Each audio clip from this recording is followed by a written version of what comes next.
Okay, good evening and welcome, everyone. I call the City Council Committee of the Whole meeting for Wednesday, September 17th to order.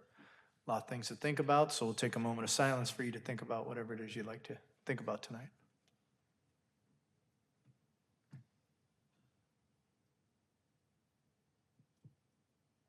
Thank you, everyone. If you'd please stand and join Alderwoman McGinnis in leading us all in the Pledge of Allegiance.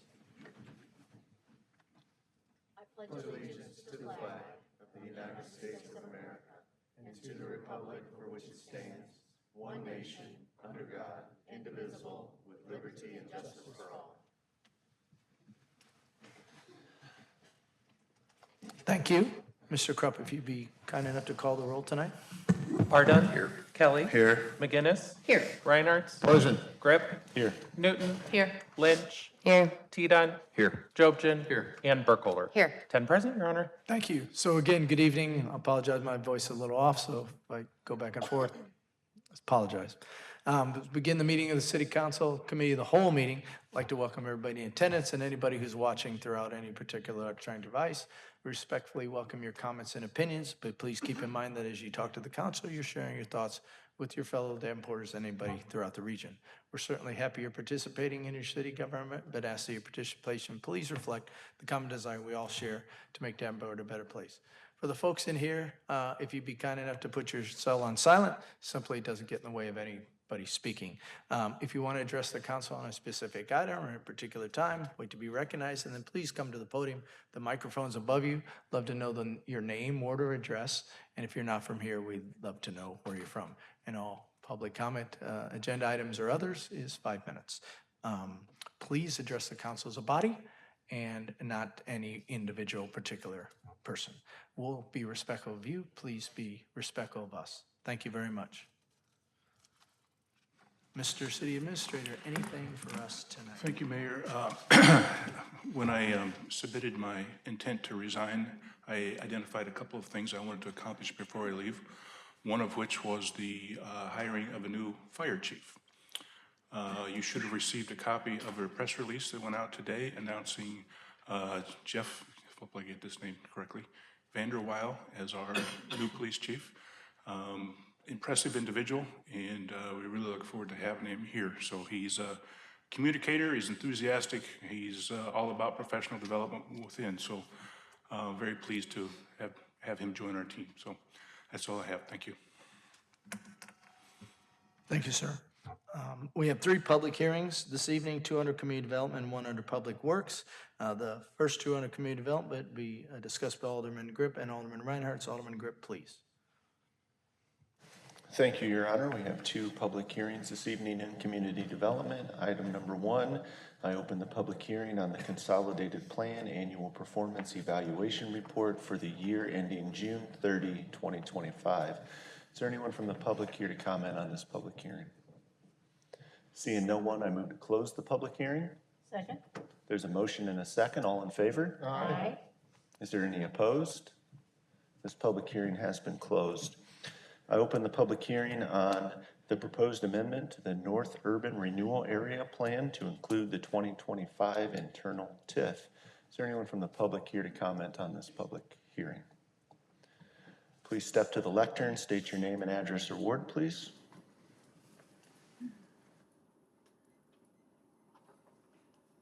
Judith Lee, Second Ward. And I just have 2 questions that I hope we can get answered on this. Looking at the background information on this, one talked about the constitutional limit for our debt limit. And I'm not sure what we're talking about with a constitutional limit. I know we're a charter city, but I'm not sure where the constitutional limit comes in.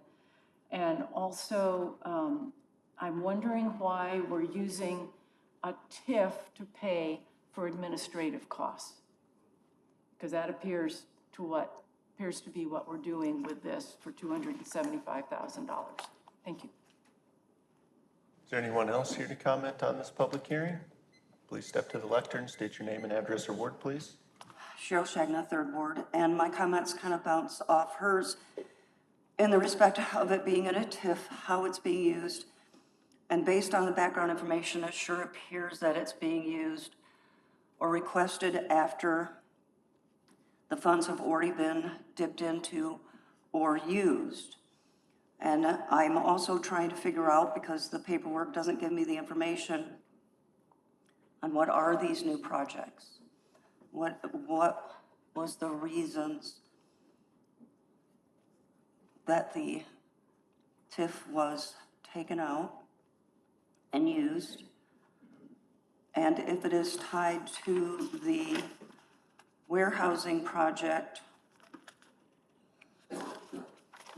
that is later on the agenda, and if that's what we have to expect being built up there, that they're using the TIF money for. Thank you. Is there anyone else from the public here to comment on this item? Seeing no one, I move to close the public hearing. There's a motion and a second. All in favor? Aye. Are there any opposed? This public hearing has been closed. Back to you, Your Honor.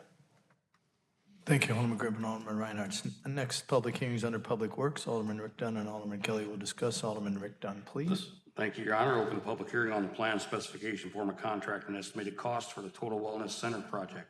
Is there anyone from the public wishing to address this public hearing?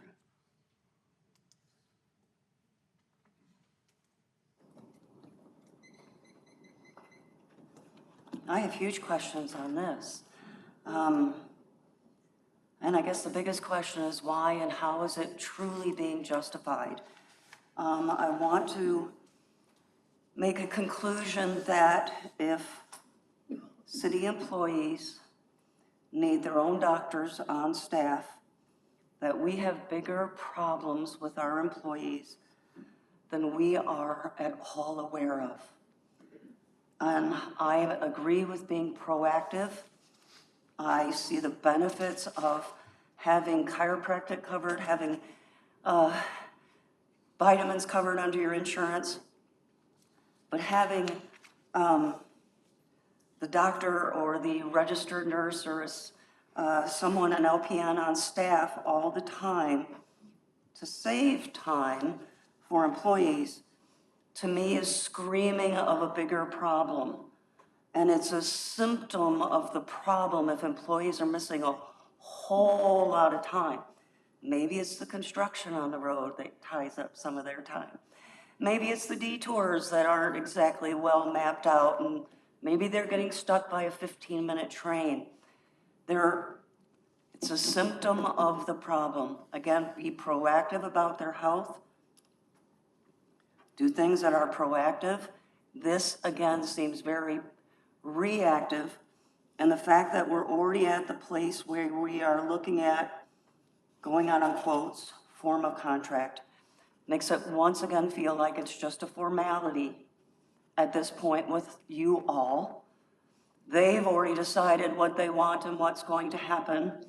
And as a formality, you all must stamp off, sign off, and agree to what they want. I do not agree. I do not see, I appreciate all the employees, but I don't think that they're any more special than anybody else's employees in this area. Truth. Thank you. Thank you. Anyone else? Seeing none, I move to close the public hearing. We have a motion and a second. All in favor, say aye. Aye. Any opposed, same sign. This public hearing is closed, and back to you, Your Honor. Thank you, Alderman Rick Dunn and Alderman Tim Kelly. Next is petitions and communications. Anyone tonight? Alderman Kelly.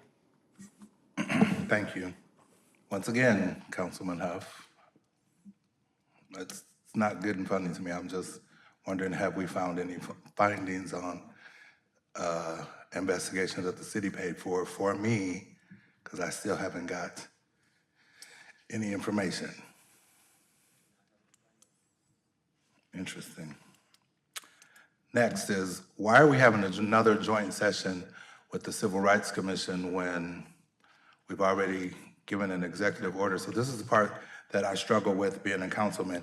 If we've said something, and I get that we need to have this, but why? Why? This is when I say kick the can. Here we go, kicking the can. So we're worried about health and wellness, which can be private, but when an employee and or somebody that actually, because the way of the world right now, I have a gentleman that's running for mayor that says some racially rude and insensitive things about a man of color, but he wants me to clear it up for him. Make that make sense. So with that being said, I don't have a problem going on the record telling people what's going on with me because this is my daily life. But why are we having another joint session and we keep kicking the dates back further and further? So the interesting part to me, October, see ya. But what's interesting to me is this is never gonna be a solved issue. This is going to be something that's going to go on and on and on. So there's a new election and you guys hope that there's new people sitting in these seats. So I'm just trying to figure out, what are we doing? Because we're not doing our due diligence. Civil Rights Commission can't do their due diligence, and you guys keep kicking a can that doesn't make any sense.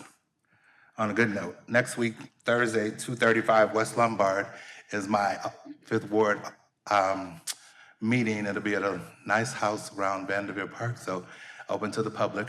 Kim, I would like to thank her for opening her doors to let me host Fifth Ward meeting. So next Thursday at 5:30 to 7 at 235 West Lombard. Thank you.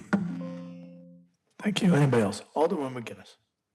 I just wanted to take a moment to thank Chief Carlson for coming to the Third Ward meeting this week, and thank you for all the service that you've rendered to the city of Davenport as well. And I'm glad that we were able to have you there on Monday. And I just wanted to also point out that something that the chief brought up, we talked about, was the open fires. We're getting to that season. There really the city prohibits them, but then there are some burn days. It's a little bit confusing, so what you need to do is please call the city if you're going to be burning any wood or feel like you need to do that because there are things you can and cannot do. And the other item was that October is a fire prevention month. And there will be a day that is yet to be announced, and our fire houses will be open to the public on a morning for morning viewing. So that will be coming from the city. But again, Chief, thanks so much for everything you've done for the city. Appreciate it. Thank you. Thank you. Alderwoman Newton. Thank you, Mayor. I just wanted to provide an update regarding the special committee for the new administrator search. The committee met today. 4 elected officials, myself, Alderman Kelly, Alderman Tim Dunn, and Alderwoman Burkholder serve on that committee. Our next meeting will be in December, but prior to that, during the next city council cycle, the council will see the proposal for moving the matter forward. And we did elect Dr. Ladrina Wilson to serve as our chairman of the committee, and Alderman Tim Kelly is our secretary. I think going forward, he'll be providing the updates. Thank you, Mayor. Thank you. Anybody else? Very good. We'll move to our 4 areas of discussion. The first is community development. Alderman Grip and Alderman Reiners will discuss. Alderman Grip, please. Thank you, Your Honor. Item number 1 is a third consideration ordinance for case REZ 25-04, being the request of Cormdale Academy to rezone approximately 10.72 acres of land located at 5348 Elmore Circle from C3 General Commercial District to IC Institutional Campus District. Is there anyone from the public here to comment? Step to the lectern, state your name and address or ward, please. Grady Atkins, 6th Ward. I just wanted to take a minute and talk about something that we discussed at the Planning and Zoning Commission that I don't think we discussed here. And that is the idea that if this is to be rezoned, would we possibly be setting a precedent for other future rezoning? And that is an idea that I think is just completely false because that is the entire reason we have the Planning and Zoning Commission in place. And then any rezoning ideas that come up must go through this council as well. So this would not be setting any sort of precedent whatsoever because each rezoning item is an independent case for itself that has to go through the processes set up by this council. So to have that idea is just false, nor is it spot zoning. As we have defined that as well, that this does not fall within that definition, nor is it close to being a spot zoning item. Now, I also wanted to take an opportunity just to remind everyone what a good opportunity this is to bring renewed life into the area. and to let you know that we are for this community. And personally, I am for this community as well as the superintendent of this school. 15 years ago, I didn't even know about the Quad Cities. I'd never heard of it. And then I found myself living here because the Army moved me here to work at Rock Island Arsenal, where I was the aide-de-camp for Army Sustainment Command. And I thought, and my family thought, we were moving here, be here 18 months max, and then we would be moving on to our next duty assignment. Long story short is we fell in love with this community. I had all intentions of being career military. And at that point, falling in love with this community meant I needed to make some decisions personally. And that meant getting out of the military. So I got out of the military and entered a job that was able to put me in a position that was for this community as well, to do whatever we could to better the community and to improve what was already a good community. And that's the desire of Coram Deo Academy as well, to better this community. And I think that the former AT&T building is a great opportunity, a great spot to bring that renewed life and let us show you time after time for years to come just what a good community member we are and we will be, as proven by our 20 years existence in Davenport currently. Thank you. Thank you. Is there anyone else from the public? Step to the lectern, state your name and address or ward, please. Good evening. My name is Roma Taylor. I'm from the 2nd Ward, and I'm here in support of Coram Deo rezoning request. I have lived here in Davenport for 50 years now, almost. I was a nurse at Scott County Health Department for 41 years before my retirement. I still do work at the health department. I'm doing per diem work now. But since my retirement, I have been a volunteer at Coram Deo Academy. I have a daughter-in-law and 2 grandchildren there, and God willing, I'm gonna have a 3rd one there next year. As a volunteer, I have helped with gym class. I've helped at lunchtime. I've helped children learn how to bring up their reading levels. Last year, I helped in art class, which I really loved. And this year, I've been helping at lunchtime. I must say that when I helped the kids bring up their reading levels, we had to do that in the breastfeeding room because they didn't have the space. So you make use of whatever space you have. So I'm truly, truly in support of Coram Deo being able to get the AT&T building. I think there are multiple possibilities that will come from this. I just see this school growing. I see how the children are encouraged and they love going to school there. And I just think this can only enhance their learning. Thank you. Thank you. Step to the lectern, state your name and address or ward, please. Hello, my name is Melanie Taylor, and I'm from Bettendorf. Thank you for letting me speak on behalf of Coram Deo Academy as a student. I love Coram Deo Academy because it has helped me grow spiritually, academically, and emotionally. Coram Deo Academy has helped me grow spiritually because we have a Bible class, which helps me learn more about the awesome Creator we have. Also, I am in a good environment of many Christians that can help me grow and keep me accountable. The first year that I transferred over to Coram Deo Academy, I hadn't even considered baptism. Coram Deo Academy has helped me grow, The first year I transferred over to Coram Deo Academy, I got baptized as obedience to God. Before I transferred over to Coram Deo Academy, I haven't even considered baptism. Coram Deo Academy has helped me grow academically. I have learned so many new things, and I can tell that I've gotten smarter and I have a broader knowledge of things.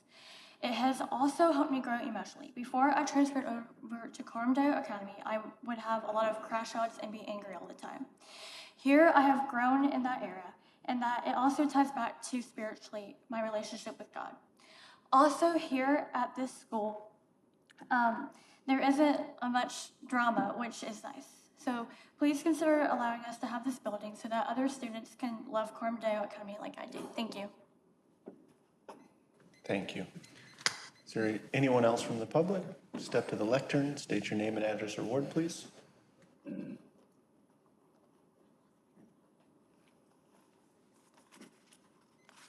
Hi, my name is Tim Atkins. I am a resident in the First Ward, 16 Quinn Court, Davenport. In addition to being a resident here in Davenport, I wear other hats, which bring me to this podium to speak to each of you this evening. I'm a member of Corumdale Church. I'm the grandfather of one of my grandchildren that was in the very first class at Corumdale Academy. I currently have 2 grandchildren enrolled there. Having served on due diligence teams throughout my career, mainly dealing with acquisitions of properties and other operations, I understand and support totally. I know where you're coming from, you all, in all of your questions and all of the issues that you raise. And I would have to say that I haven't heard anything out of line from a due diligence standpoint, but also not only that, but I believe all of your questions and comments have been pretty much on target from a due diligence point of view. So you represent all of us throughout Davenport, and I commend you for that. Thank you for this opportunity for me to stand before you and share a few of my thoughts. I'm going to comment on 2 points, and I'll keep them brief and try to stay right on target with those.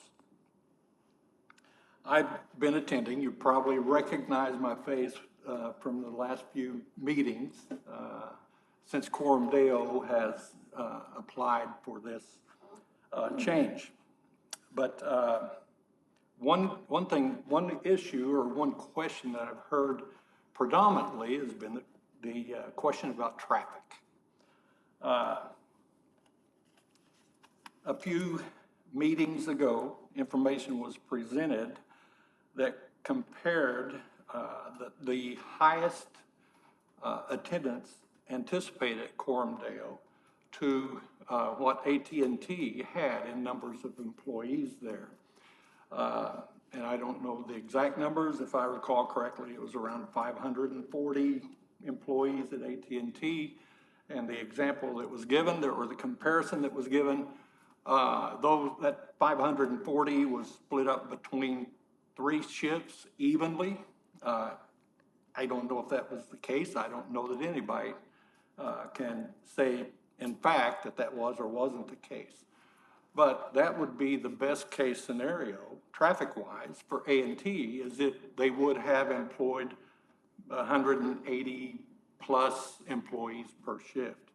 At the end of that shift, I don't know how many of you have been involved in industrial operations, but at the end of the shift, it's a madhouse getting out of the parking lot. So at best, they were sending 180 plus employees out pretty much at once. That won't be the case with Corumdale Academy if this is approved and the traffic would switch over to the type of traffic that we currently have. I can say that the traffic that comes through the Corumdale parking lot currently is very structured, is very organized. The children are accompanied out for their parents or whomever will pick them up, and it's a very methodical process. I don't anticipate that would change at all. As a matter of fact, I feel very, very secure that that would be much the same process that will be followed in the future. So with that being said, another comparison with that methodical car by car by car, child loading into the cars, it's not all at once. The effect of that is pretty much a metered flow leaving the property. So it's not at all like what I would anticipate AT&T would have experienced at the end of every shift. So that's another point that stands out in my mind that I don't think anyone has really expressed very well up to this point. Also, another thing.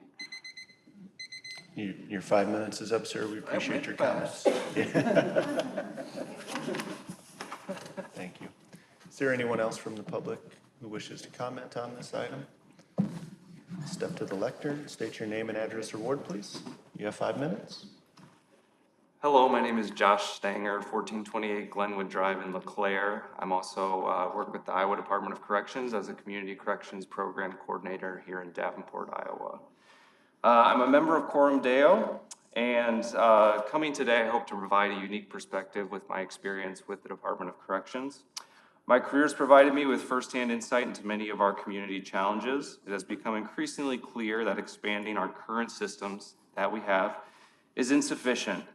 And I think an old but now innovative solution may lie in empowering our local church to better serve its community.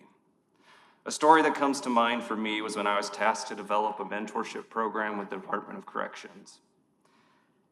That program is to help individuals transitioning out of incarceration and coming back to the community. And I took that job as it's time for me to develop a new program. I tried, I reached out, I communicated, I had a lot of different conversations with local churches and different programs in the community, but I didn't have much success. In that 3 years, I maybe pulled together about 8 individuals to help with that program. And I think that was the wrong approach. In hindsight, what I've learned is by empowering our community and looking for the resources that already exist, there's greater success. So what I did recently is I've reached out to the community partners that have mentors and individuals that are already doing and wanting to connect with the individuals that we serve. And I've seen that our program has flourished. Tonight's discussion regarding rezoning is more than just an agenda item to me. I want to propose that empowering a church to grow their school has the potential to transform our community. This may seem like a bold statement, but the beauty of a church with a school, in my opinion, is that it impacts not only the child that's there, but the entire family. The church is there to support the family, not just the individual. And I think that's something that we really see at Quorum Deo. Lasting change is not something that is merely caused by planning, taking classes, or consuming media. It's cultivated through consistent application, accountability, community, relationships, support, and trust. And that sounds a lot like our church.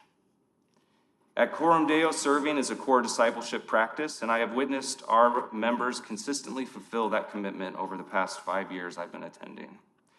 This rezoning presents the city of Davenport with a unique opportunity to encourage the community and empower a local church to be a catalyst for long-term change. This isn't just a one-time thing. This is something that can go for years and years. We're prepared to serve, and we hope you grant us this opportunity. Thank you very much. Thank you. Is there anyone else from the public? Please step to the lectern, state your name and address or ward, please. Cheryl Shagna, 3rd Ward, and you get to use your imagination and imagine I am that man finishing his statement. And one of his notes is that the Zoning Commission has unanimously recommended this zoning change. Hopefully you all take that into consideration when you do make your vote. And that the school itself is providing quality education opportunities. When it expands, those opportunities will be expanded to more children in our community. As a part of that, there is the commitment to excellence they have, along with the accreditations. Their accreditations as a private school, as a Christian school, has them under close scrutiny and high standards. In other words, God don't play. Results, never-ending groups of students I added the God don't play stuff, he didn't. Never-ending groups of students graduating with vested interest in Davenport and surrounding areas, and that's a win-win.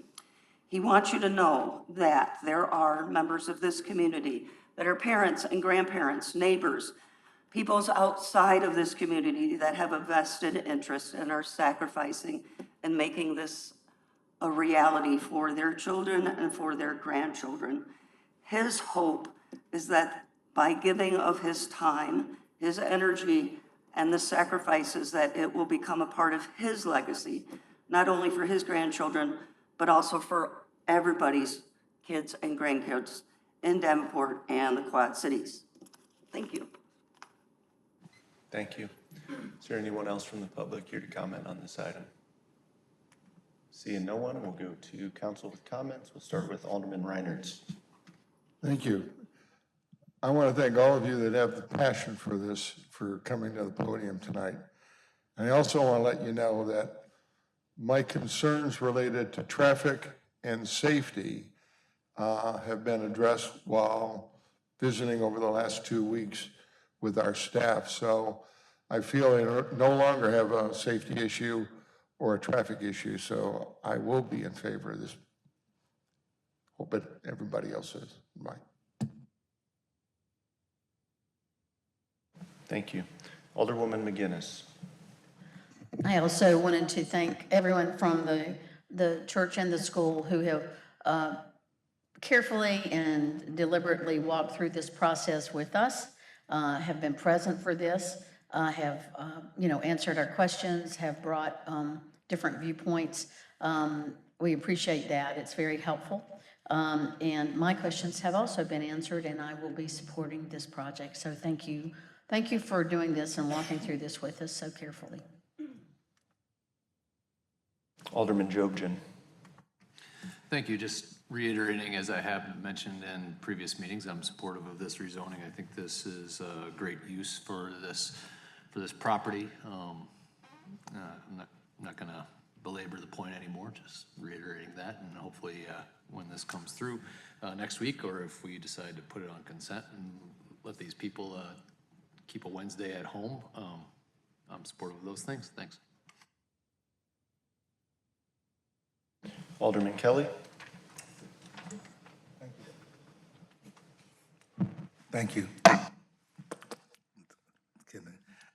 So first and foremost, I want to say thank you to, once again, Pastor Grady spending time with me to expand on just the information that was asked and we shared. And thank you for coming to my block party. I appreciate that. And Roma Taylor, or Jewel, if y'all don't know her, y'all better get to know her.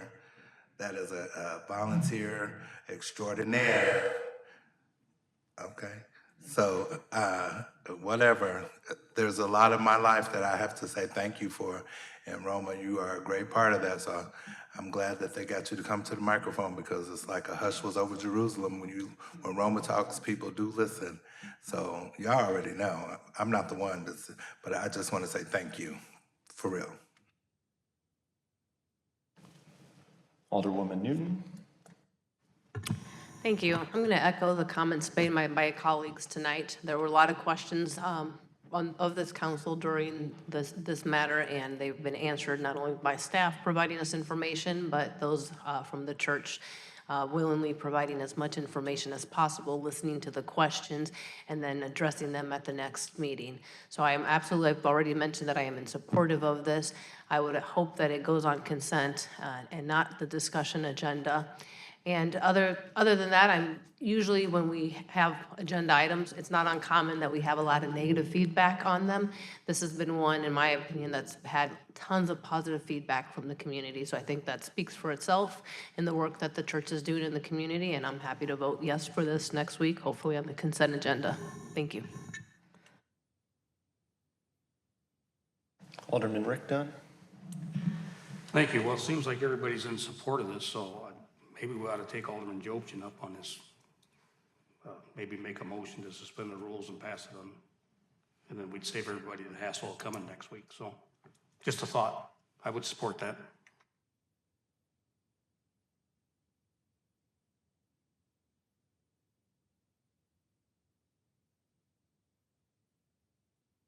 Sure, I'll make a motion to suspend the rules to pass it. Second.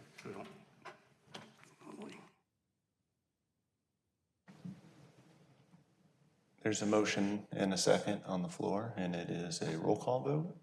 Okay. Roll call. Lynch, Yes. Ardun, Yes.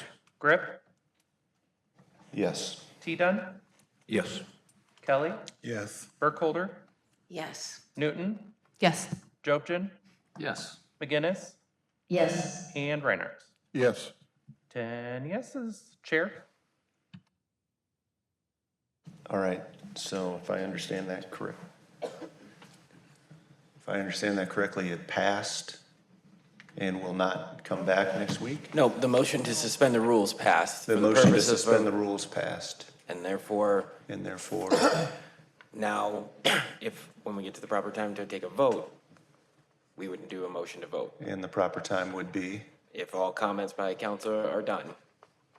So now, unless other council members have this, so, If I may interrupt, I apologize. yeah. I don't think it's parliamentary to do it now. There should be other motions and to Oh, suspend I mean, we later. can Yeah, wait I'm till just- then, but it can go now. This is never, yeah, please. We can move it to other motions and take it up then. Okay. Okay. Hold on just a second. Sure.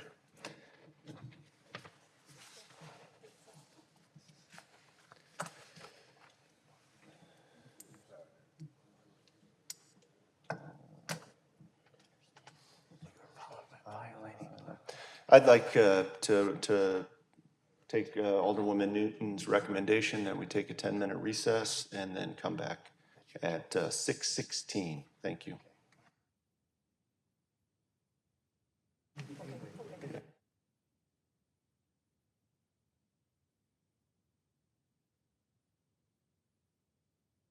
We need a vote for the recess. Sorry. Yeah. The presiding officer can recess. I offer the recess for 10 Okay, minutes. thank you. Yeah, don't we need a second? Alderwoman Newton. Thank you. Who was that? Okay, thank you. For a recess, to take the recess, it would be a motion because we're breaking the council for the moment. But there's a motion and a second to recess for 10 minutes. All in favor? Any nays? Passes. All right, since we've got the council back at the dais, we will reconvene. And we are still on item number 1 for community development. We have just suspended the rules, and I am going to give the floor to Alderman Rick Dunn. Thank you. After a little bit of consideration here, I request to rescind my motion. Reconsider, I'm sorry. Yeah, so you're making a motion to reconsider? Yes. Second by Alderwoman McGinnis. So a motion to reconsider would be a roll call vote, but it would, we're reconsidering whether or not to suspend the rules. Okay, so the vote for yes is to say we are not going to suspend the rules. A vote for no is saying the rules will remain suspended.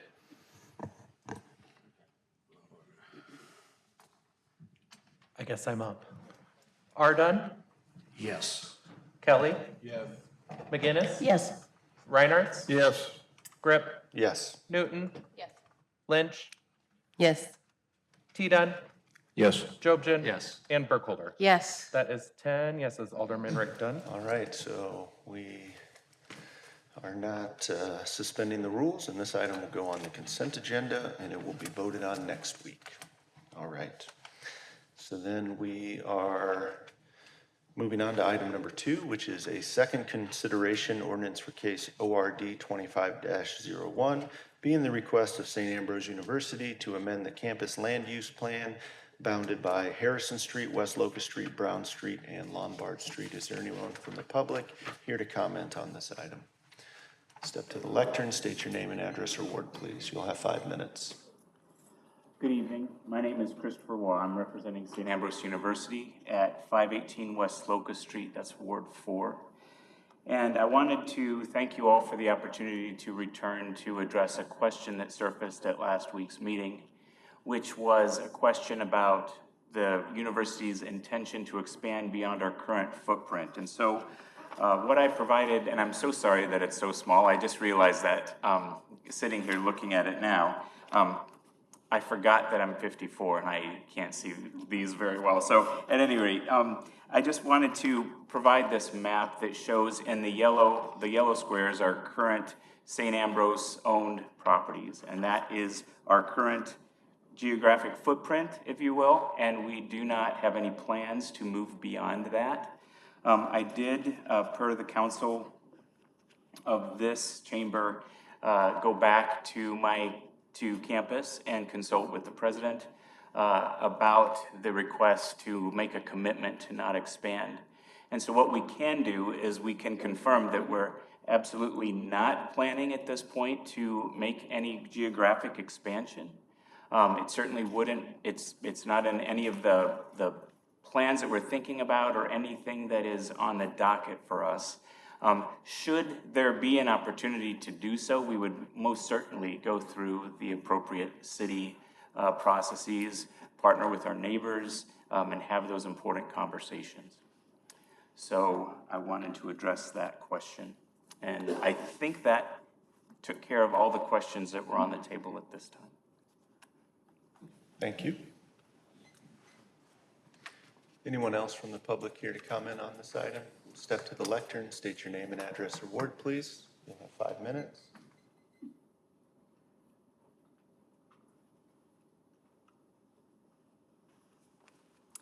Chris Woodard, Fifth Ward.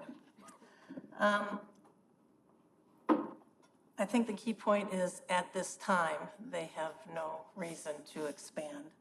I'm one of many neighbors of 2 different neighborhood associations, and I've watched 3 different presidents and at least 3 different 10-year to 20-year plans, and they've encroached upon the neighborhood over those decades.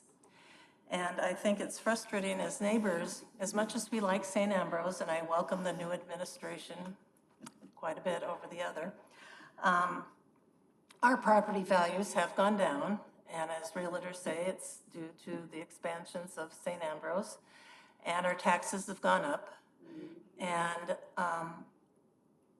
as you know, St. Ambrose doesn't pay taxes, and they have hundreds of properties throughout the United States. So I implore you to find out exactly how many properties St. Ambrose owns throughout the district, because they are not paying taxes on any of those things, as we are as residents.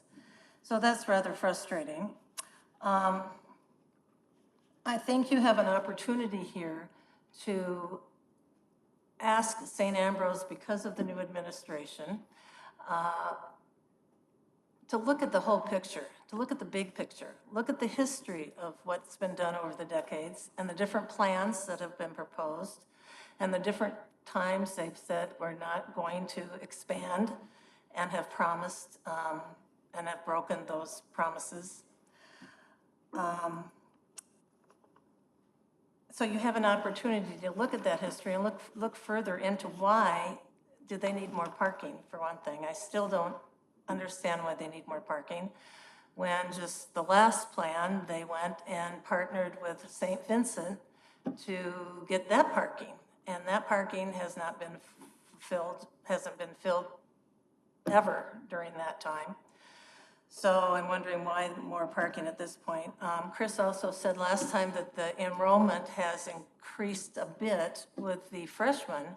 My question is that because of the online students or the students that are actually attending the university and on campus and living on campus?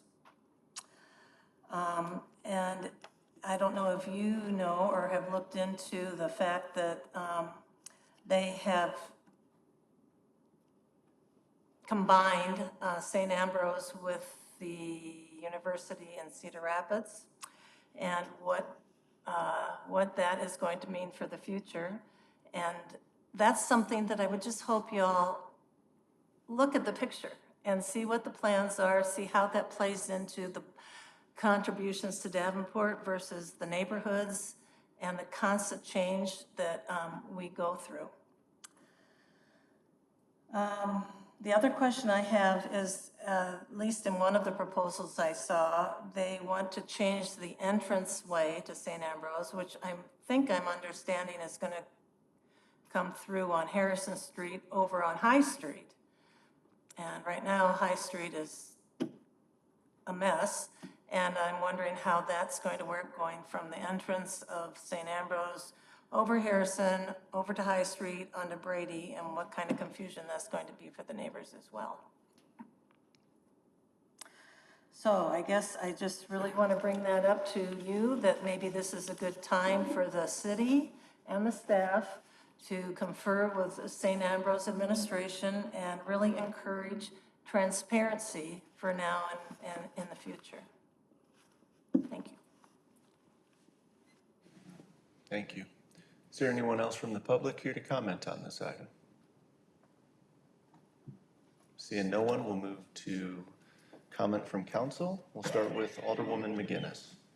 Thank you, Alderman Grip. So my question is not answered, sir, and I cannot pronounce I don't want to call by your last name, if you can, and I will ask you to come up in just a minute and explain it.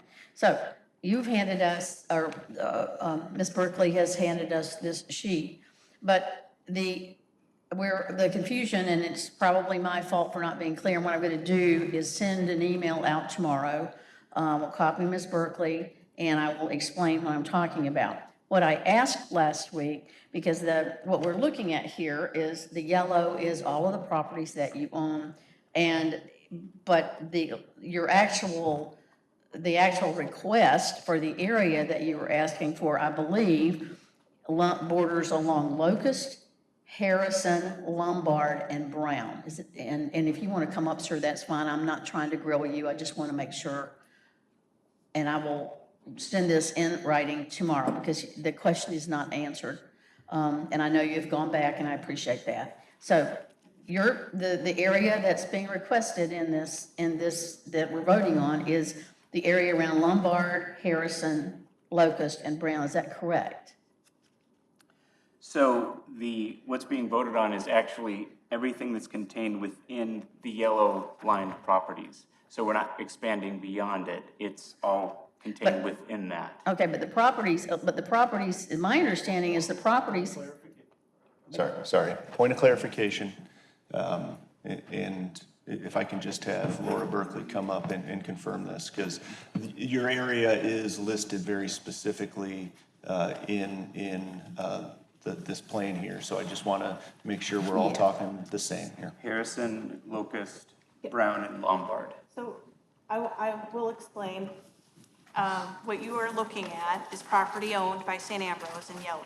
So there are properties outside of their boundaries. And so Alderwoman McGinnis's question is, what's the intent? And I believe you've said in the past you're not planning on doing anything with that. And another one of the questions is there planning on purchasing any additional ones? And that's... And I'm not going to put you on the spot on that. Don't want, because I think that and it may be confusion on my part, and I will send you a map with this. But here's my question, and I'm very concerned about this, and I believe that there are others who are as well. I hear this from the community. So the boundary is the east side of Brown, the east side of Lombard, the east side of Brown, the south side of Lombard, the west side of Harrison, and the north side of Locust. And Ms. Berkeley, that is correct. So anything that is to the west, to the north, to the south, to the east is not part, but the university owns properties and has had a habit of purchasing properties outside. My concern is what is going to happen to those properties that now there's almost an entire block along here. Is that Brown Street? Yeah, yes, sir. They're along there. There are some to the east on Harrison. There are quite a few to the south along Locust. There's none on Lombard. That's the way. And so my question to you, and it goes to maintaining a healthy neighborhood around, I'm not saying that student housing isn't healthy, or students aren't healthy as renters, but it goes to what I would call sort of property creep that I have seen in other parts of Third Ward, where a boundary is established, and it's happening in other areas of our city, but that's not my ward, where boundaries are established, but entities continue to buy properties beyond those boundaries and often demolish them in the case of the other situation I'm talking about. That's the concern, and I believe that is not everything that from the resident that we heard tonight, but that is one of the concerns. So, I know that St. Ambrose, I know that you're donated many things, and you have many, many properties in Davenport that aren't even around here, and I understand you get those donated. But what I am asking you to go back, and I'm going to do this in writing, so you don't have to remember this, that I'm going to ask, what's going to happen to the properties on Brown? And would the university be able to commit to not purchasing more things outside their boundary? And because this is not the boundary. The boundary is the legal boundary that you're asking for. So that's what I'm gonna, and I will send you that in writing. I will make sure that it gets to you so that it can be clear, and then we can have a conversation again next week. Is that okay? That's okay. I will say that the current 10-year plan doesn't include those properties, which is why it wasn't included in the perspective. No, I understand that, but they're there, and so it's a disconnect when it's not in the plan, and yet entities continue to buy outside the area that they've said, this is our area, but they're buying outside, and neighborhoods housing is being eliminated. And in many cases, this is relatively affordable housing. This is not happening in our, high-tier neighborhoods. It's happening in, older heritage neighborhoods. And those are good starter homes, and they're good homes just to be in for affordability. So that's what I'm concerned about, and that's what I'd like to hear from your institution is we're not going to do this anymore. We're not going to be buying more. So I'm not asking you tonight, but I'll get this to you in writing, okay? Okay, but I can tell you tonight that we have no intention of purchasing new properties, but I don't understand how we would ever be able to commit to one direction or another without having some opportunity that we're pursuing. So the question you ask represents a challenge for us in that respect. But I will say to you that for me, it's a challenge to approve this if there is a boundary that's set, and yet I see organizations buying beyond and demolishing properties. That's my concern. That's what I see as an issue. And so I understand the problem that St. Ambrose might have, and I sympathize, but that's the problem I have, because I'm hearing concerns, and this isn't the first time this has come up, so maybe for you, but I will send you this in writing, and if I need to talk to anybody next week, I'll be happy to do that as well. Thank you. And it may just be me, but I'm me, Okay. So, thank you. No, thank you. Thank you. Alderman Kelly? Don't go nowhere. Don't go nowhere. And it ain't just her, so I do apologize. I was trying to throw mine in when you were talking. So you said that there were only a few questions, so there were more questions that weren't answered. And one of them was, this map, first of all, if you can't read it, we can't read it. You see, I'm taking my glasses off trying to read these streets so that this is not a good presentation. I don't even want to be that guy, but it ain't. So what I'm struggling with is the one or two houses that fall outside. So I'm trying to piggyback on what she's saying. There's one or two houses that are just like, make all this stuff make sense, that you guys have these random houses and you're saying that you're not gonna expand. You can't sit up here and say that, because you guys randomly have houses where there's only maybe 2 or 3 more houses on the block. So that would entice you guys eventually one day to go after those houses. But I'm gonna get off that soapbox. My deal is, we were talking last week about selling some of the houses, because if it doesn't make sense for you guys to have all these bordering outside houses, how are you maintaining and keeping up these houses? I didn't hear an answer to that, or am I wrong? That the upkeep for these extra houses. So the majority of the houses are housing students, and then those that are not Tell me the upkeep though, I don't care. are being upkept by our facilities team. Do you drive by these houses, sir? Because half of this is my ward and half of this is Alderwoman Burkholder. Alderwoman Burkholder, you can jump in here, tag me out anytime. Do you drive by some of these houses? Because I'm explaining to you, being a resident of Davenport, I'm 55 years old. I may have lived other places, but I have these people on me asking me questions, and I honestly don't know, so guess what I do? Drive by. That's all it takes. That's why I tell a lot of my colleagues, drive by. This is not Chicago. This is not a suburb.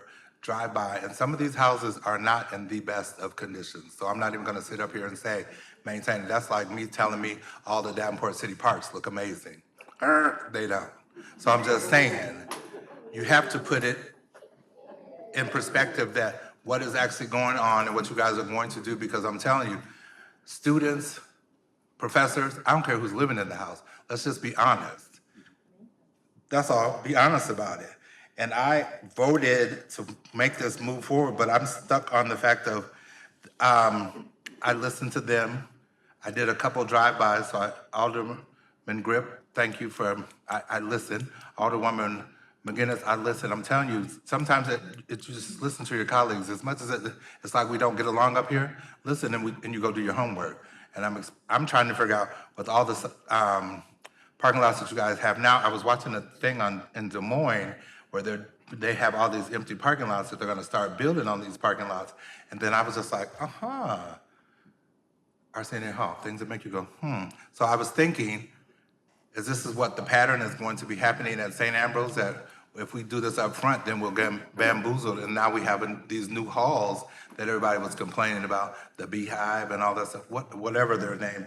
I don't see a clear and concise answer of what you're trying to tell us that you're gonna do for St. Ambrose. And I know that's not on your shoulders, I know that, but I'm just saying, it's kind of tough to follow when she asked you a yes or no question and you wanted to tell us about the boundary. We see these yellow boxes. As hard as they are to look at, we see them. Look like Pac-Man. But I'm just saying, help us understand your vision, because I still don't see it. Because I do see these random 1 or 2 houses that are out of the way. I see this one house that's out of the way. And then, it just makes you think there's only 2 more houses on the block. Are they not gonna try to acquire those 2 houses? That's all. So I'm going to give her some notes to put in her email to shoot to you, and hopefully we can get some clarity, because I'm not clear. Thank you. Thank you. Alderwoman Burkholder. Thank you. So I have bifocals so I can read this a little bit better. I did count, probably not correct, 83 properties that are in yellow. I do drive by every day. I do know that the facilities manicure and make sure the campus inside the boundaries is immaculate. If you drive across Locust Street, the houses on the south side, they mowed the top, but they didn't mow anything. You've got over 9 inches, which is against city ordinance, on the slope in front of the houses. Some of them do look pretty beat up, and they do need to come up to St. Ambrose standard. I was an employee at St. Ambrose, so I do know that the care that they take inside these boundaries and on campus, not only for faculty, staff, and the students, they care. But then when you go outside, you get to the other side of Gaines, you get to the south side of Locust. I did not realize that St. Ambrose had some on the east side of Harrison Street. But yeah, you drive across Locust Street, I do it every morning. And I was kind of taken back after the conversations that we've been having here, that facilities has not taken more care with that, because it does reflect on St. Ambrose. A lot of the community knows the properties that are owned. Again, there's 83 properties that I counted in the yellow boxes. That's a lot.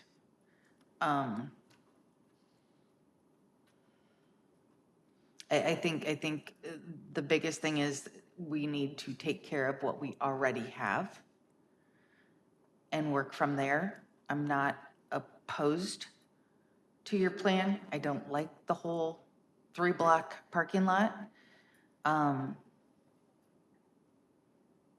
that'll be something that we can discuss at another time. But again, I would definitely take back to Amy and just make sure facilities is taking care of properties that St. Ambrose already owns.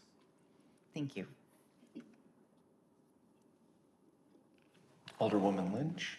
Thank you. I'll be brief here. You're not going to beat a dead horse because you're hearing the same thing, but I do echo what my colleagues are saying. I mentioned something last week as well. I just very quickly, I looked up 104 properties owned by deed holder St. Ambrose College, not including St. Ambrose Fritz, St. Ambrose, you have several different LLCs in which St. Ambrose purchases real estate under, so I can't see immediately how many there are, but I mean, we're well over 130, 140 properties.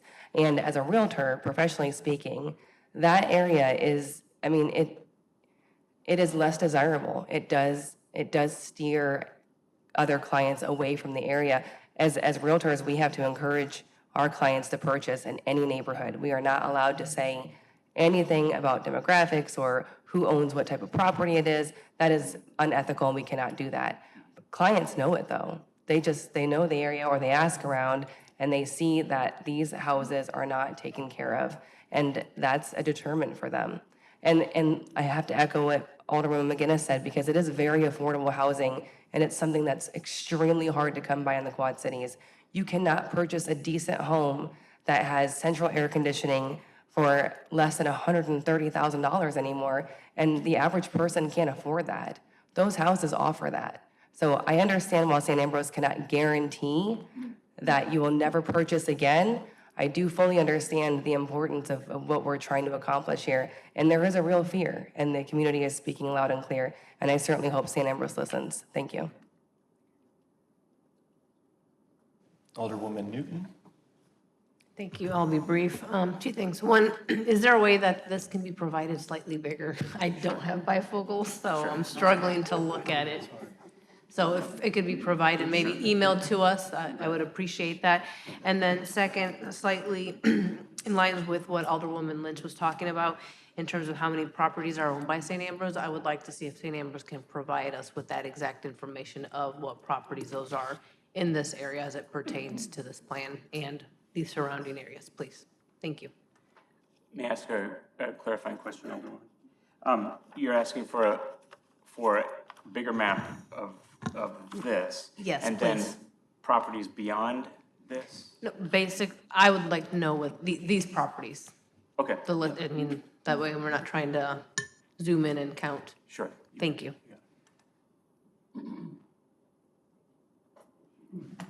All right, I will give Mayor Mattson the privilege to speak here. Thanks for allowing me, Mr. Chair. Sir, I'll just encourage you, I don't know if you were here a decade ago. Right. So this chamber, i.e.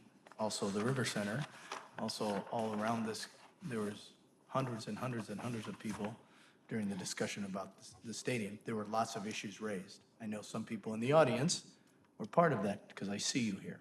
I would just ask you to go back and look at some of those concerns that were raised there, some of the things that people are raising now, and I think I'm the only one, maybe you, we're the only ones here on this dais. But there was a lot of concerns raised then, and some of the comments that were provided by your university, which they have done a great job of expanding and being a great community member, but some of the things that were said are now coming again to be concerns. So please go look at that and understand the history, especially with housing and the houses. And there has been a big history of somebody not keeping those up, right? But this chamber was filled, the River Center was filled, that hallway was filled, outside was filled. People talk to me about the discussions, and again, there's a couple people in the audience, because I see you. You were here when we were here till midnight, listening to the concerns, midnight, for people to come up and talk about some of the things right now. I would just ask you to go review that so you can understand the context of some of this. Sure. And the concern about what does St. Ambrose, when they say it, I think they do a great job with the community, absolutely. But some of the things that they said and are concerns there are coming again, and we don't want to repeat that. So I'd encourage you to do that. Thank you for allowing me to speak, Mr. Chair. Thank you, and I am going to make some comments here at the end, and they're not all new. So first off, let me just say that, I think that St. Ambrose is a good community partner, and that the St. Ambrose campus is a net positive for the city of Davenport and a good thing for the surrounding neighborhoods. I used to live in this neighborhood, and we enjoyed living next to St. Ambrose as our neighbor. Aside from the large parking lot on the west end of the campus in this plan, I haven't heard many objections to your actual campus plan. All of the objections seem to be around the properties that you own that aren't in your current 10-year plan, right? So you own them, you don't plan to do anything with them for the next 10 years, and what are you going to do with them? And I think that's the question that we would like you to answer. I can tell you, I mostly agree with Alderwoman McGinnis on this. I have a little bit of a caveat where I don't mind that you buy properties because you have a plan of growth in the future.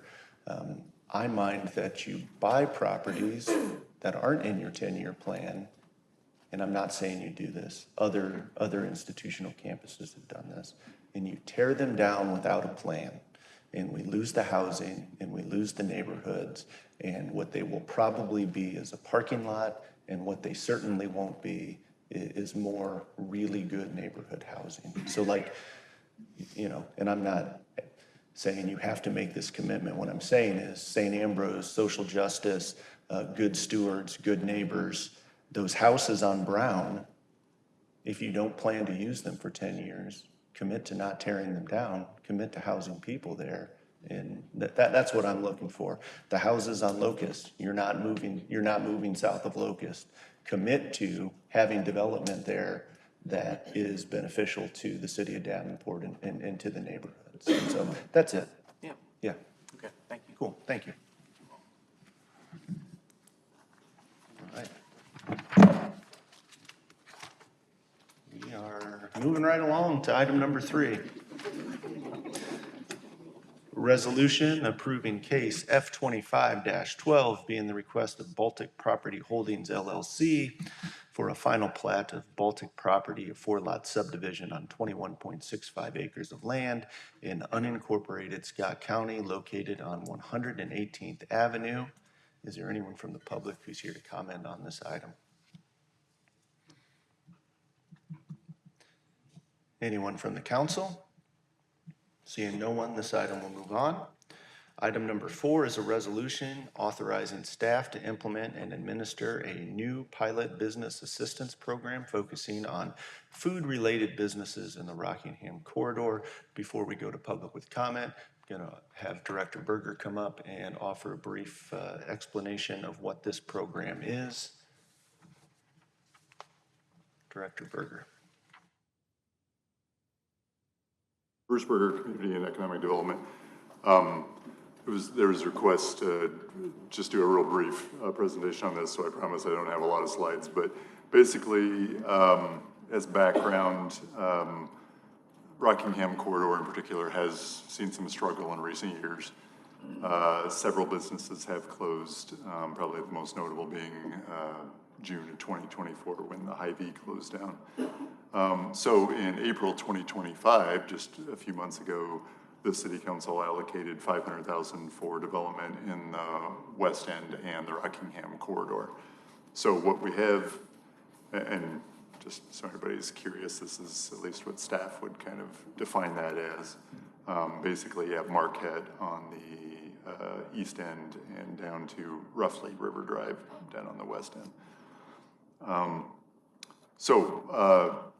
Of the $500,000 that was allocated, it was done with ARPA interest dollars.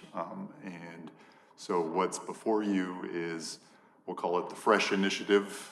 It's a pilot, so if we can talk about name and really everything's modifiable. But the thought is that take 100,000 of that 500,000 with the idea of assisting new and existing food-related businesses in that corridor. So that examples could be grocery. That that amount of money probably isn't going to do a ton to incent that, but in theory, you wanted to throw out, it could be anything from a restaurant, catering, coffee, those sorts of businesses. Thinking of small grants, 5 to 25,000. Generally, that's going to benefit small business. And the idea would be that it might help give that extra nudge. Other incentives are also available. This area is covered by URTE. This area, we have small business loans as well as if this would be approved, a grant. So there would be other potential assistance available. Could be used for operational startup costs. If you're expanding things like into a new line of work, salaries, equipment.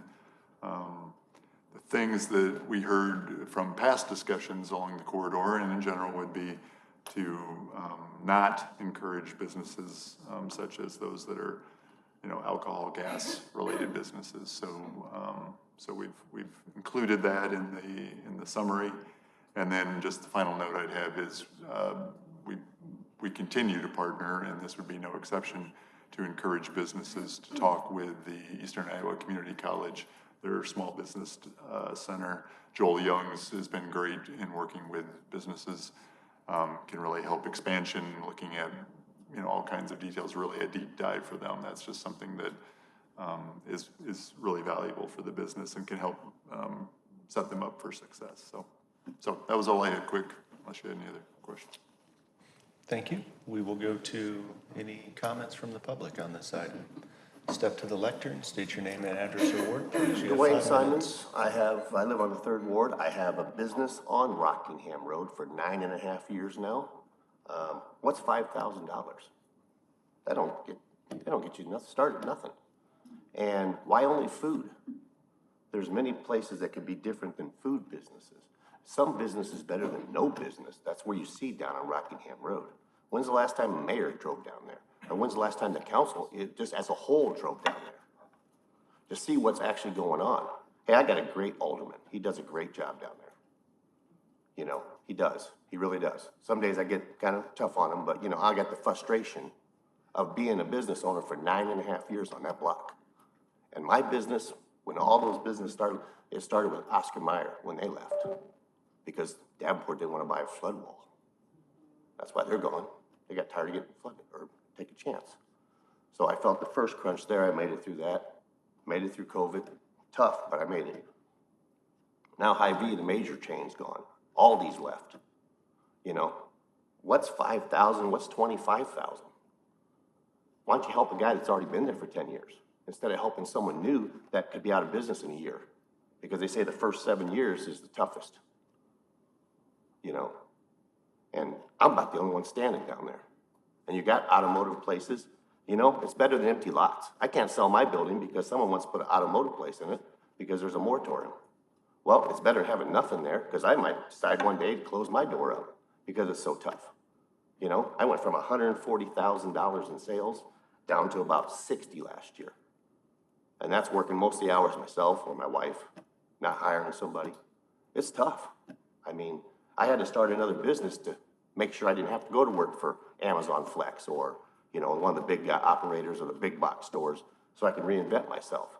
So instead of thinking about the new guy coming in, think about the old guy that's been standing down there for 10 years or any other business that's been down there on that block. Whether you got a liquor store, an automotive place, it's still service industry. If that's what's selling in that area, let them sell it. It's not hurting anybody. There's a liquor store in every corner in Davenport. There's a coffee shop in every corner in Davenport. I feel sorry for the people up on the hill that just put all that money in McDonald's. Now they got to deal with a coffee shop 2 blocks away, a new one coming in. When's a moratorium going to be on one of those? Or a car wash that we got 19 of them. We got a car wash down in Rockingham, and it's great that they survived, that they went through the thing. The toughest part is people just don't see what the average guy goes through. And I've asked for help a few times where, it is what it is. But the sad part about it is you're always worried about the new guy. What about the guy that's been standing down there for 10 years, that owned that property and takes care of the property and maintains the property? And if you don't fix the inner structure of that property, who's gonna wanna go down there? 9 years pothole in front of my business. I've been trying to get them to resurface that part of the town. How long? We have money for this, money for that, but we never have money down there. And now you wanna give some grants, and the grants, really, $25,000 ain't nothing. What are you gonna do? Pay a few months' rent, pay a few employees, and you're out of money. And if you want a big chain to come there, like Ollie's, that'd be a great place for Hy-Vee. They got food, they got clothes, they got everything. Someone pick up a phone and call Ollie's that just opened up in Moline. You know, that might be a great spot. They love empty buildings where they take and re-vandalize. But $25,000, that really ain't nothing. You know, I can spend that in a year just by maintenance on the building that we own down there. So, and I don't get it. You know, I know you want food, and it's great Burger King stayed down there, but what kind of food's gonna go there and where there's really no money to get going? Home plate's struggling. I eat at Alanine every morning. I go there every morning, $7 breakfast. Consistent, good, fine. But she might need a little grant down there to help her out, because she struggles. I bought her a toaster. Her toaster didn't work, so I brought a toaster in to try to help her out. You know, it may not seem like much, but the people that are actually down there actually are fighting through it every day. Those are the guys you ought to be helping. Like the flower shop lady's been there 42 years. You don't think her business didn't drop off when Hy-Vee left? Think about the people that's already there instead of trying to get somebody new that you don't know nothing about. Or they're gonna take your money and it's gonna be gone in 6 months, a year. So I just want to take that in consideration. Thank you. State your name and address or ward, please. You'll have Paul 5 minutes. Paul Vasquez, Third Ward, Davenport. I agree with all that, okay, now going forward from there. I have been talking to a lot of people on the Third Ward that border that section. And a lot of them are saying exactly what he's saying. You know, you can't buy supplies, you can't buy groceries. There's a lot of things gone from there. I understand that sentiment. You cannot ignore the people that are there. You have to pay attention, you bring everybody up, okay? And I get it, I've heard that a lot. People can't get around, people need those places there that are gone. They've been gone a long time. My question would be this: doesn't the chamber always take a chunk of money to help there? Every time I've been here where there's been a presentation, some of them are lengthy, all these plans are talked about, okay? Then, and you're doing this on yourself, absolutely great. He's right, it needs to be bigger, it needs to be broader, it needs to bring a lot of products in there and support the people that are there. But I thought the chamber was supposed to spearhead part of this. Now, they're not gonna like me saying that, but that area has been talked about when they're here giving a presentation. Again, I'm glad you're doing it. It's a first step, maybe a small step, but it's a first step. But you might need to partner other people with that, which is not a bad thing. I guess taking into account everything he says, because it's true. Anyway, thank you. Thank you. Step to the lectern, state your name and address or ward, please. You'll have 5 minutes. Cheryl Shagna, Third Ward, and yeah, I'm gonna piggyback on what has been said already. He's not wrong. The West End, it seems like the city has been throwing bones at the West End for a long time. And I'm okay with bones as long as there's lots of meat on the bones. But you guys are throwing the empty bones and expecting us to say thank you. So with that said, I appreciate the effort. 100,000 does not seem like a lot, especially when it's being broke down as small as 5,000. I just ask, as you implement a program like this, that it is not left solely to city staff to decide who gets the money. The alder people that are in that ward, that know their businesses, that know their people, he ain't lying about that pothole. I know exactly what pothole he's talking about, and I'm naming it Dwayne.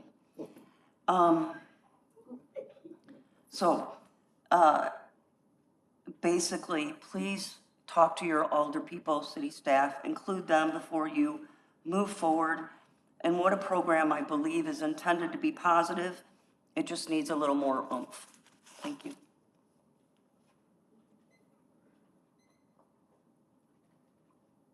All right, seeing no one else from the public, we'll go to council comment. We'll start with Alderman Rick Dunn. Thank you.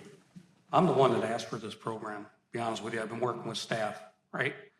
You talk about home plate diner, yes, we've already helped that gentleman out to stay open, okay? We're trying to attract businesses there. This is a first step. You want to talk about potholes, just so you know, next CIP, next year, we're replacing Rockingham from Fairmount to 22. So you won't have to worry about any more potholes, so. But you know, 25,000, yeah, it's not a lot of money. It's not, but it's something. It's something, and we have to start somewhere. You know, we took ARPA money and we took $500,000 and said, you know what? Hey, let's take that $500,000 and set it aside. Maybe we can entice somebody to come into Hy-Vee, but it ain't working. It's not working. So I will leave you with this, right? If we do get businesses there, and the businesses that are there, you better start supporting them or they'll be leaving too. So, you know, when folks instead of going to Hy-Vee on Rockingham, when it costs a few pennies more to buy a loaf of bread, you know, it's cheaper to go to Costco. We can go here, we can go there, all right? Support your local businesses. I don't care where it's in the 1st ward, the 5th ward. If you don't support your local businesses, they will be gone. So, and just so you know, this is to help existing businesses. Objective, assist new and existing food-related businesses. Food. Well, I'm just saying that there's how many places are there on the west side to actually go sit down and eat a dinner, a meal? So it's a start. So I want to personally thank staff for putting this together. I know we wrestled with how we were going to do this, right? And I think it's a good program and it's a good start. So thank you. All right, we'll go to Alderman Kelly.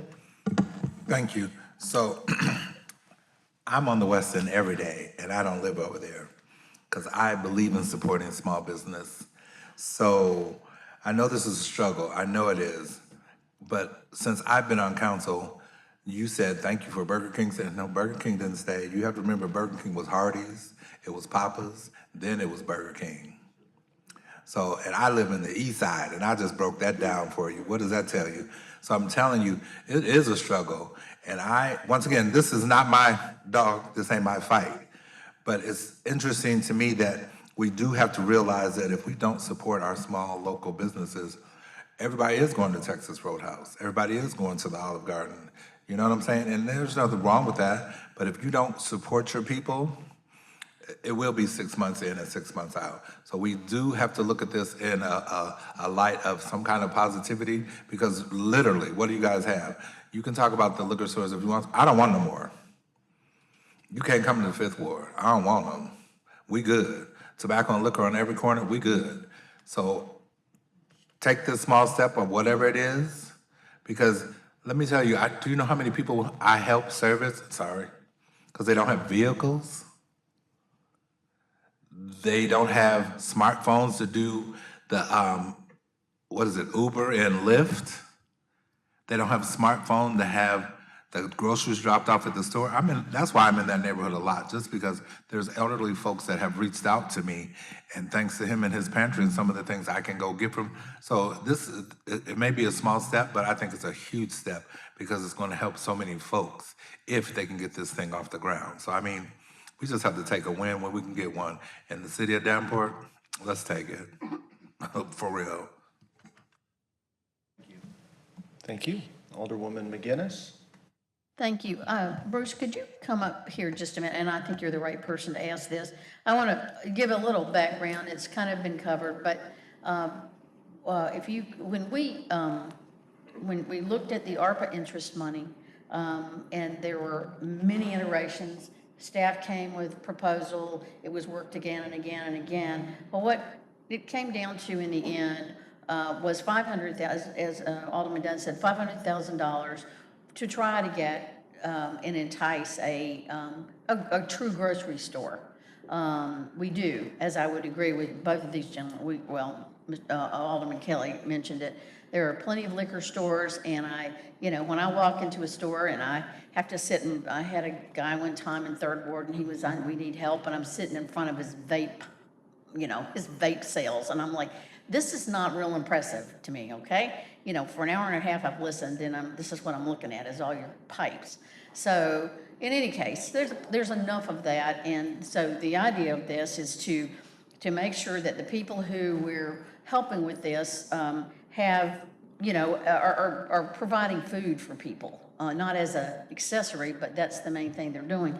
But if you could talk a little bit about what the challenges are with the grocery store. I know that you've looked, I know that we've tried. Could you talk about that a little bit? Sure. There's a lot.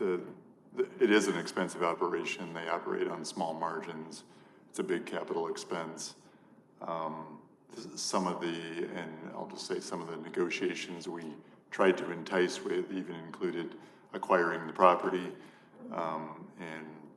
and again, we're just throwing ideas out, so I realize all this would be subject to more approval, but you're trying to test the market, and there just wasn't, rent-free for 50 years and not interested, those kinds of things. So they're really sophisticated in other sectors as well, not just grocery, but they're really sophisticated in wanting to find the right set of criteria that makes sense for them. And so, yeah, it's fairly evident that no dollar amount is going to be able to entice that.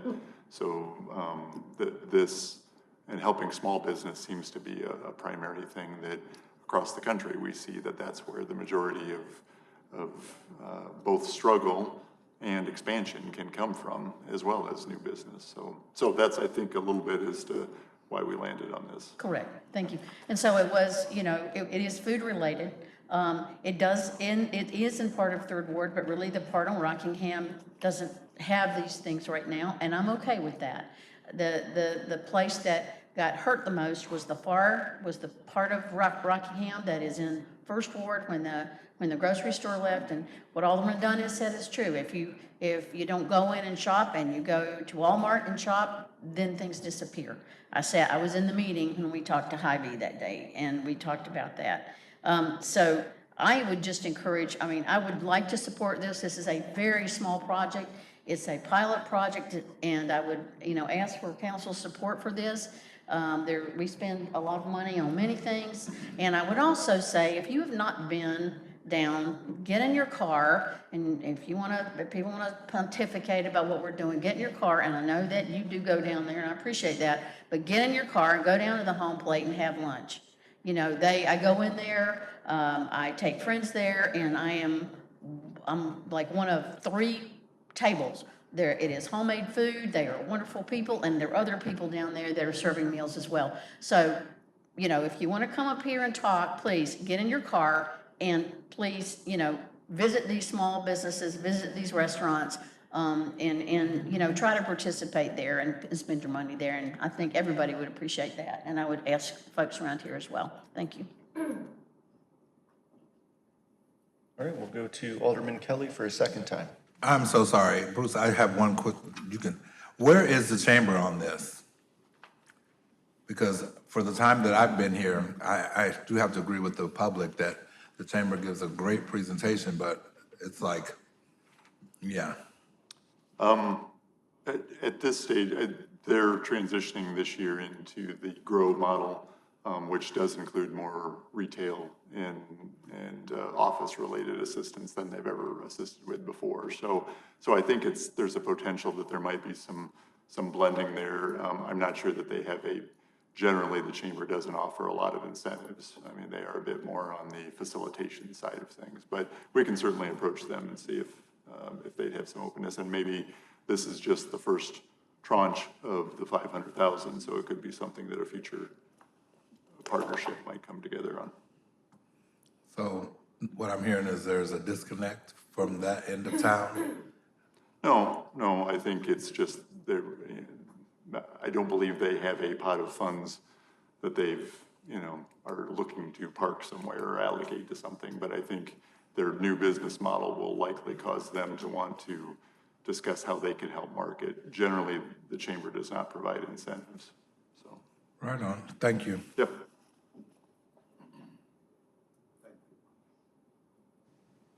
Seeing no one else, I'll give the mayor an opportunity to speak.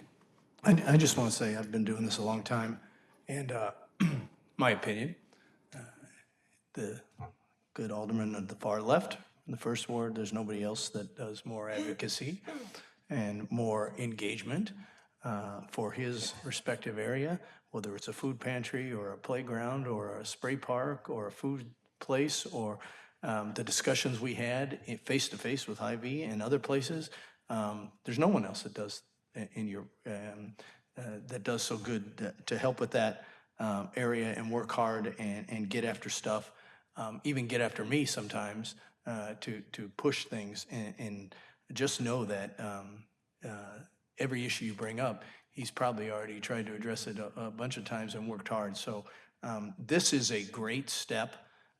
Sure, it's not perfect, but it is a great step to draw attention and get something going, and let's credit the people that did that. Thank you for allowing me to speak.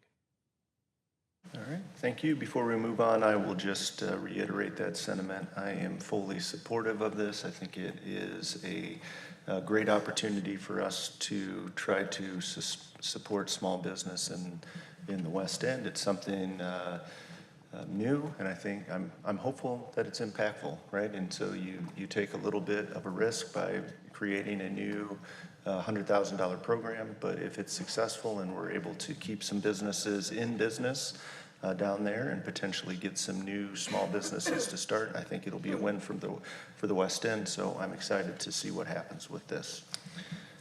With that, we will move on to item number 5. Item number 5 is a resolution approving an amendment to the North Urban Renewal Plan to include the 2025 internal TIF. Is there anyone from the public to comment on this?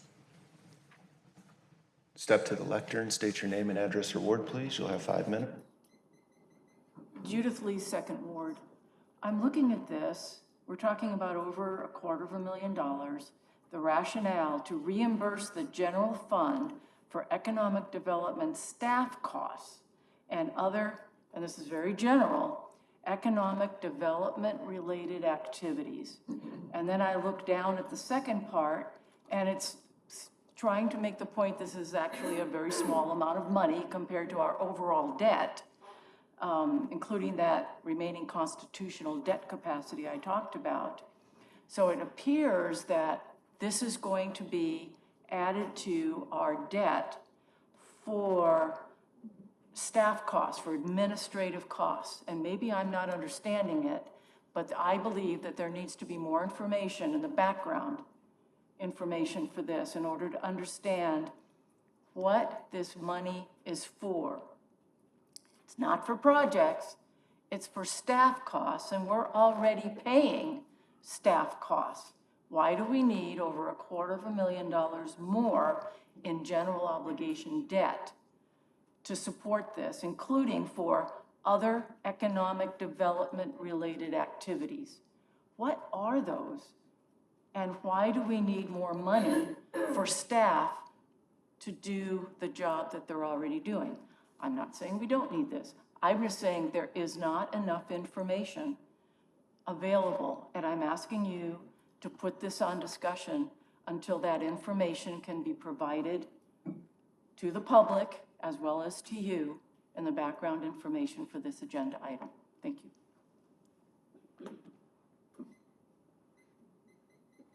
Step to the lectern, state your name and address or ward, please. You'll have 5 minutes. Cheryl Shagna, Third Ward. Resolution approving an amendment. And so I'm focused on the word amendment. And we do a budget process, and I believe that there's a reason for a budget process and a reason to stick to the budget process. What I don't understand is why the $275,000, I believe is what it was, it feels like just being pushed through really quickly. And additionally, when I talk about throwing bones at the West End, when I see the money amounts and I see $275,000 as an amendment, it confirms to me the West End is just getting thrown bones that have no meat. So there's very little information that really explains to us other than the administrative costs. And I personally think administrative costs fall under the controllable costs. The amount of money that we might budget for salt is dependent on the weather. There are certain things that are dependent on other things. Something like this, your budget should be a pretty set amount, and if there is a percentage up and down on that, the budget needs to be done to or the expenditures need to be set to the lower end. So as the year goes on, you reach the higher end without having to come to the taxpayers, people who fund these projects, for an internal TIF to pay for city staff administrative costs. Thank you. Thank you. Anyone else from the public?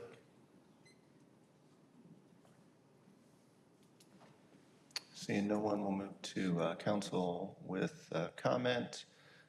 Before I go to Alderwoman McGinnis, Director Berger, would you come up?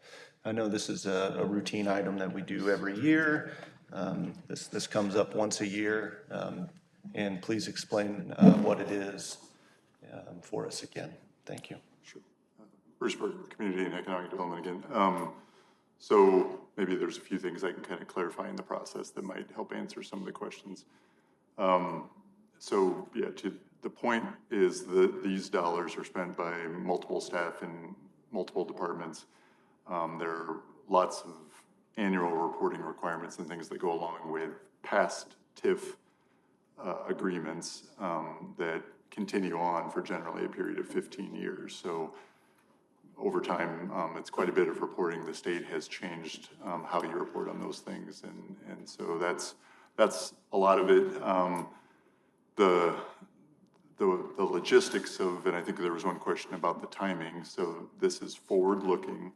So it's actually looking at the upcoming year, because the way TIF law works in Iowa, you would request that these funds come from the TIF proceeds, if you will, come from the property tax.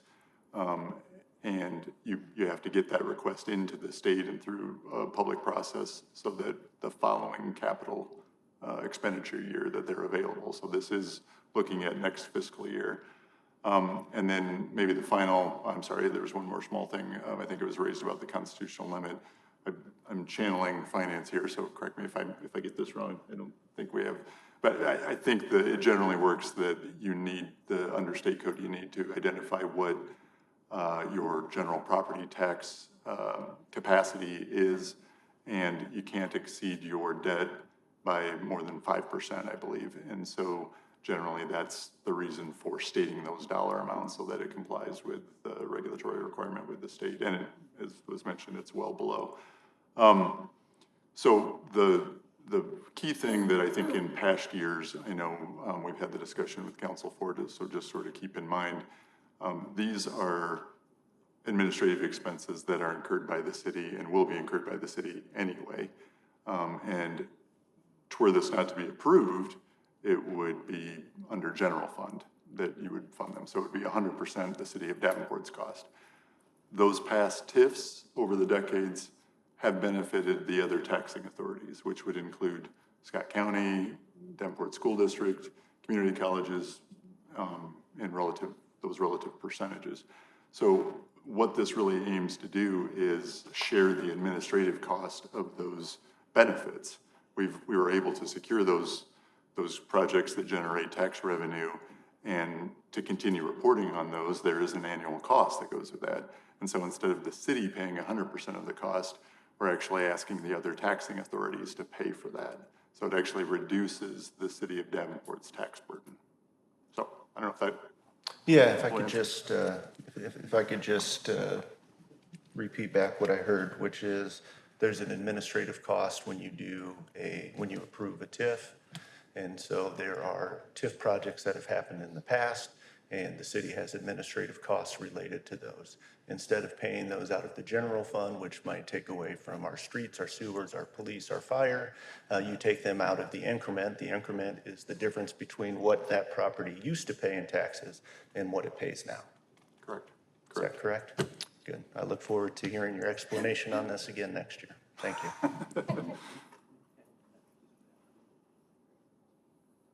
Alderwoman McGinnis. Bruce, yeah, I did want to ask you, so I've been on council since 2017 in July. Does this usually come at this time of the year? So it comes at this time of the year. Did I vote on this in 2017? Would I have voted on this in 2017? Likely. Okay, how about 2018, 2019, 2020, 2021, 2022, 2023, 2024, and now this is 2025. So this, I can't count even the number of those, but that's come before me. It's become, and it's at this time of year, and everybody on council votes on this. It's not, it hasn't changed, the process hasn't changed in that time, is that correct? Yeah, that's correct. I don't remember the exact year. It's at least 10, maybe 15 or more years that our Right. bond council recommended that this is what a lot of cities will do because it just seems to make sense. Okay, and the reason why we can't vote on it when we do our budget is because we don't know what the tax will be. We can't vote on it till we know what the amount will be, correct? Well, in part, and it's also that the Iowa law requires that it has to be done, I think, by December 1st. So you have to go through this process in October, November, September, Okay. October, November, that time period, so yeah. Thank you for explaining that again. Appreciate it. All right, we'll go to Alderman Kelly. So I'll take what she said, but I still didn't understand that, because when you started talking about, so I don't care how long I've been here, so now that I actually know what I'm listening, I'm trying to bring it in, digest it, and give it back to you. What I heard was when you were talking about other entities that we work with as well, so they don't have to take on the burden, so I'm just like, help me break that down, or did I not hear that? So yeah, let me see if I can try. And maybe we give an example of a project from a decade ago that was an incentive provided to Kraft Heinz, let's say. So that was an incentive that was provided, and each year they pay their taxes in, and a portion of their tax bill gets paid to the city, and the city, like most people would think, the incentive part is they get a bit of their tax money back, and it's usually a 60-40 split, right? So it's a hypothetical example, but that's what a lot of our TIF projects would be. So, but the advantage of, and I realize from, a lot of times there are folks who have a negative opinion of TIF, but if done correctly, the TIF actually is still where the taxing authorities are netting 60% of that much higher value. It was a soybean field, and then it becomes a multi-million-dollar property that pays a lot more in taxable property taxes. So 40% of that increase in property taxes is a lot of money. That's a big boon for the city, for the county, for the school district. So they benefited greatly from Kraft Heinz located there because their taxable revenues went up. The reporting on that for the next 15 years has some administrative costs related to it. And so the bill for staff and the benefits and everything that goes with reporting on that and all the things, and it touches finance staff, it touches community and economic development.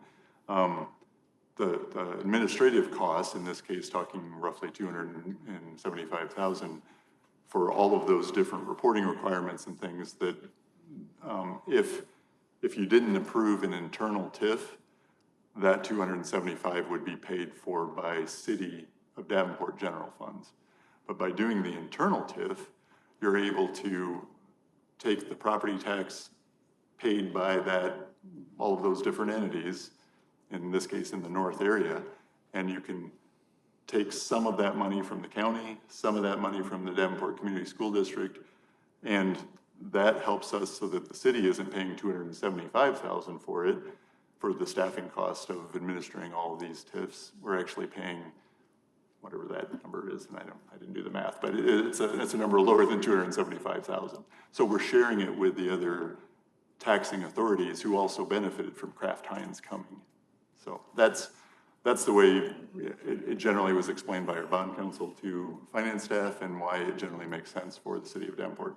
As you might expect, there are some years we have had a negative reaction from, usually it's the county, who would prefer that we don't take some administrative dollars away from them, but you know, we'd like to remind them that they're benefiting from all of these increases in taxable revenue that they've received. So does that help or no? A little bit. If I have more questions, I'll email you. Thank you. All right, thank you. Seeing no one else, that item will move on. Item number 6 is a motion to expand the DREAM project to include additional neighborhoods. Is there anyone from the public here to comment on this item? All right, anyone from the council? Start with Alderwoman Burkholder. Thank you. I'm really glad this is back on the agenda. That's all. Thank you. Go to Alderman Kelly. Thank you. So Alderman Dunn was chatting with me. I need to get a better clarification of what I can expect for the Fifth Ward, so I can go ahead and iterate that back to the folks that are asking questions about me, because a ton of people filled out that help in those applications, and they're getting denial letters already. So this is what I've been struggling with ever since I've been an alderman, is how do I help these folks? Because if we get one house on the block, you don't realize how that just is like a popcorn effect, that somebody else will get a roof, somebody will get some siding, somebody will just clean up their yard. You know what I mean? So I wish I had more of a grasp of this program to be able to help my neighborhood. Thank you. Alderwoman McGinnis. I'm thrilled at this, and thumbs up. Thank you.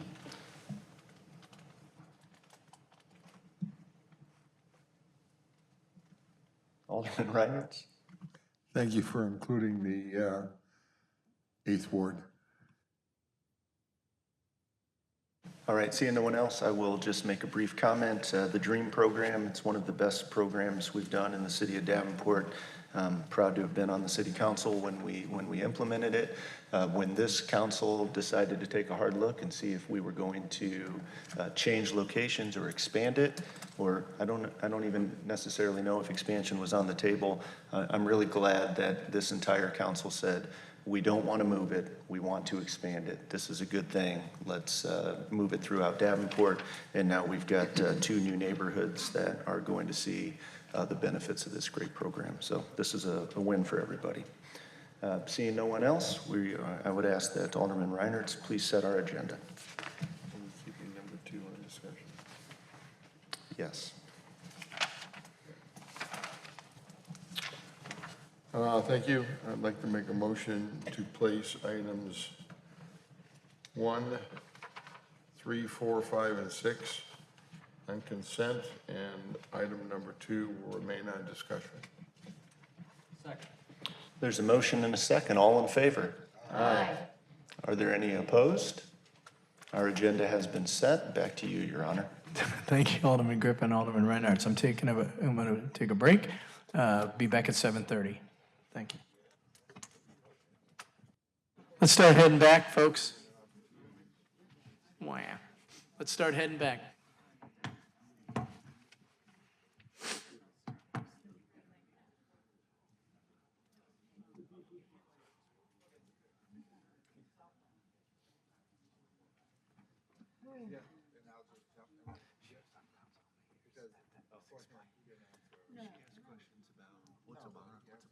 Oh.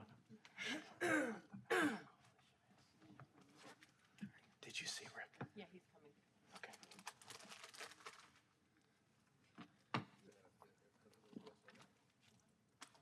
I'm good if you want to start. So, yep, right. Feel free. Sorry, next is public safety. I apologize, I didn't do this right. Alderman Jojen and Alderman Tim Dunn discuss. Alderman Jojen, please. All right, thanks, Mr. Mayor. First item under the public safety agenda is a first consideration ordinance amending Schedule 7, no parking of Chapter 10.96 entitled Schedules of Municipal Code of Davenport, Iowa by adding East 90th Street along the south side from 1,500 feet east of Scott Park Road to 400 feet west of Scott Park Road. Is there anyone from public wishing to comment on this item?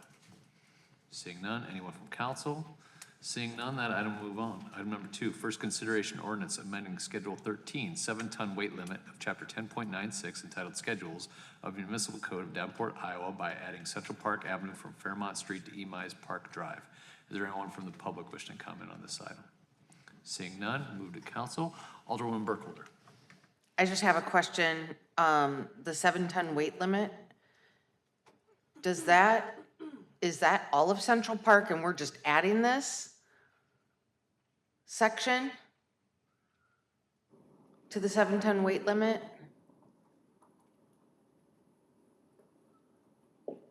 Clay Engineering and Capital Projects. So currently Central Park is scheduled for a 7-ton weight limit to be there. So this idea is on the far west side, I believe, Emise, Emerald, and Zenith, so north-south streets, already restricted. And so the idea is we would remove this section of Central Park and then detour, or not detour, but then put the route for any trucks to go on Fairmount, which can hold the higher traffic loads. At this point, there's really no reason, after we were considering the map, if you go west of Fairmount on Central Park, there's nowhere to go without going against the restriction. So at this point, we should just put the restriction all the way to Fairmount. So right now, all of Central Park the tonnage of truck. I can check what the specific tonnage is, but yes, I believe that would be the case, but I'll double check. Okay, thank you. Seeing no one else, I'll just ask Alderwoman Burkholder, do you need specific answers to that, or i.e. one on discussion, or? No. Okay, thank you. All right. Seeing no other council members, we'll move on to item number 3, resolution approving street, lane, and public ground closure request on the list of dates and times for outdoor events. I'll read each of these before asking for comment. Apologize. So then do I need to go from that, read the one that has a request for suspension of the rules?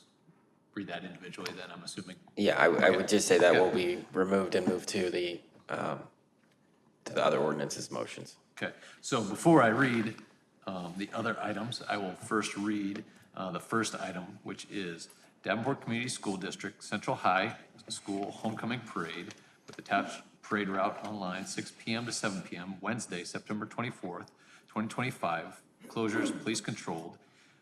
East 18th Street from Woodland Avenue to Fernwood Avenue. Fernwood Avenue from East 18th Street to Forest Road. Forest Road from Fernwood Avenue to Middle Road. Middle Road from Forest Road to Woodland Avenue. Then I would request a motion for suspension of the rules to vote on later in this agenda. Second. Have a motion and a second. We need a roll call vote or voice vote, okay?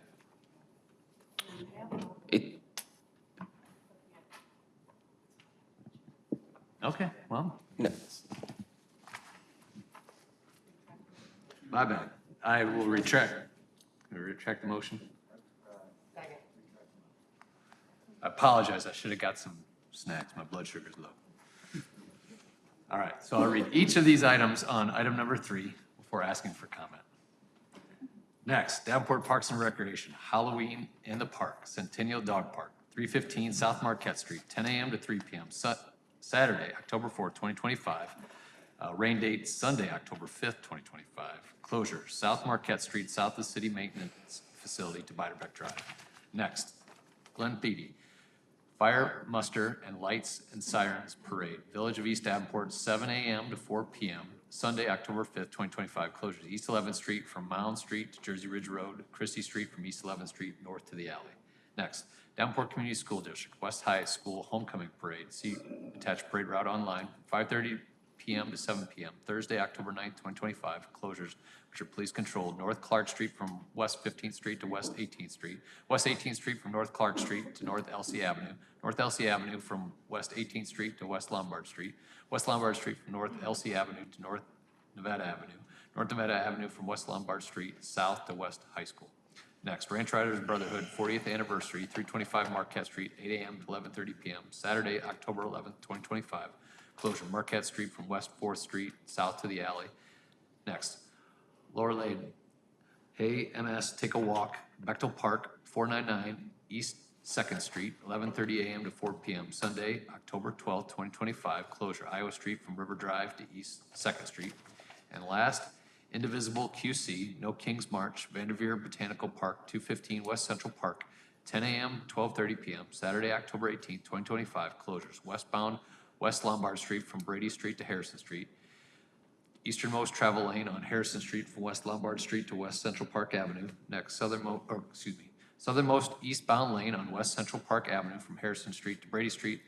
Westernmost travel lane on Brady Street from West Central Park Avenue to West Lombard Street. After reading those with mass confusion, is there anyone from public wishing to comment on any of these items? Please step to the podium, name, board, or address. You'll have 5 minutes, and please just speak to which one you're going to talk about. Thank you. The Ranch, Cheryl Shagna, Third Ward, the Ranch Riders Brotherhood, that got taken off and put back on. Originally, it was put on, and it also had for a noise variance because they're advertising that they're bringing in bands. And I don't see that you put that on here, and I don't know if that was missed by any chance. Sorry to clarify, interrupt, it's actually on the next page. It's on the next item. Can I talk about it now? Since Well- I'm here? Sure, take your time. Do you have them stopping at 10? Because isn't the noise curfew stop at 10? And that was my question about it too, was that noise curfew, I believe I heard when I moved to the area that like the racetrack and that they have to stop at 10? Is that right? Thank you. Anybody else from public wishing to comment on any of these items? Seeing no one else, anyone from council? Seeing no one, that item will move on. Next, we have item number 4, motion approving noise variance requests on the list of dates and times for outdoor events. I'll read each of these before asking for comment. First, Davenport Community School District, Central High School Homecoming Parade. Parade route online, 6 p.m. to 7 p.m., Wednesday, September 24, 2025. Outdoor music band over 50 dBA. Please note, there's a request for suspension of the rules to vote later on this agenda. Next, Davenport Community School District, North High School Homecoming Parade. Parade route attached online, 5 p.m. to 6:30 p.m., Thursday, September 25th, 2025. Outdoor music band over 50 dBA. Next, Glen Beatty, Fire, Muster, and Lights and Sirens Parade, Village of East Davenport, 12 p.m. to 3 p.m., Sunday, October 5th, 2025. Outdoor music over 50 dBA. Next, Davenport Community School District, West High School Homecoming Parade with parade route attached online, 5:30 p.m. to 7 p.m., Thursday, October 9th, 2025.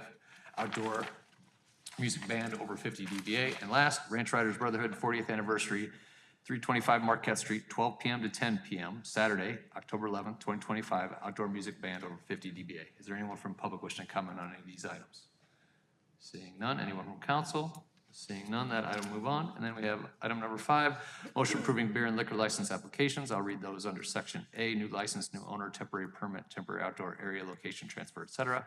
First, Friends of Davenport Library, 321 Main Street, temporary event, September 27th, license type, special class C, beer/wine on premises. Next, The Wandering Crowd, 101 West River Drive, temporary outdoor event, October 4th, license type, class C liquor on premises. And last, Board and Brush Creative Studio, Quad Cities, 5169 Utica Ridge Road, new license, license type, special class C beer/wine on premises. There are then those items under section B, annual license renewals, which are there for your review, but I will not read. Is there anyone from public wishing to comment on any of these items? Seeing none, anyone from council? Seeing none, I would ask Alderman Tim Dunn, please set our agenda. I'll make a motion to put all items of public safety on the consent agenda. Thank you. Second. We have a motion and a second. All in favor? Aye. All opposed, same sign. That closes public safety. Back to you, Mr. Mayor. Thank you, Alderman Joe, Alderman Tim Dunn. Next area is Public Works. Alderman Rick Dunn and Alderman Kelly will discuss. Alderman Rick Dunn, please. Sorry. Item number 1 is a resolution accepting work completed on the Emerald Drive, West 14th Street to West Locust Street reconstruction project by Langman Construction of Rock Island, Illinois, in the amount of $615,848.14 Ward 1. Is there anyone from the public wishing to address this item? Council? Seeing none, this item will move on. Item number 2 is a resolution accepting work completed under the Credit Island Causeway Repair Project by Porter Brothers Construction of Rock Falls, Illinois, in the amount of $111,354.77. Ward 1. Is there anyone from the public wishing to address this item? Council? Seeing none, this item will move on. Item number 3 is a resolution accepting the storm sewer and sanitary sewer associated with the Ryan TVS warehousing site development. Is there anyone from the public wishing to address this item? Council? Seeing none, this item will move on. Item number 4 is a resolution approving the plan, specification, form of contract, and estimated cost for the Total Wellness Center project. And before I ask for public comment, I believe staff is going to give us an update and an overview of this project. Sure. Hopefully you're not surprised by this project. If you'll recall, we pulled all of you in for short, small group discussions on this topic back in January. We went over in detail what this entailed, the expected savings. The expected savings on this were about $600,000 to $800,000 a year by doing this internally. And then we turned around and we included this in the capital improvement program that was included in the budget. So we talked about it at that point. So this should not be a surprise to anybody sitting on the dais. So this project really takes an existing section of the Public Works facility and it renovates that to put in a healthcare component at the Public Works facility. So we had $1 million in the CIP for this. That is funded with $750,000 coming from the health fund and $250,000 coming from the risk fund. The savings will be realized by those funds as well. So that is why that funding is coming from that location.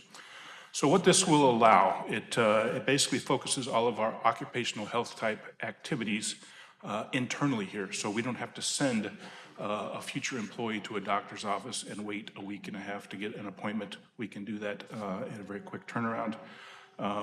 We also can do work-related injuries on site, allowing better treatment, case management in those instances, managing light duty a little more actively than what we're doing at the present time. Allows us to do fitness for duty for the employees that maybe have been injured or before we send them back in that might aggravate that injury, allows us to have a healthcare professional assess that internally. So right now we're sending all of these activities out somewhere for a contracted provider. We're proposing to keep those internal, have those done on site so they're not driving to and from, they're not sitting in a waiting room. And we've got more active management over those employees. So that is the rationale. The return on investment on this, we had internal numbers projecting about a little less than 2 years return on that investment. We had those verified by an independent consultant, and so we're very comfortable with our projections on that.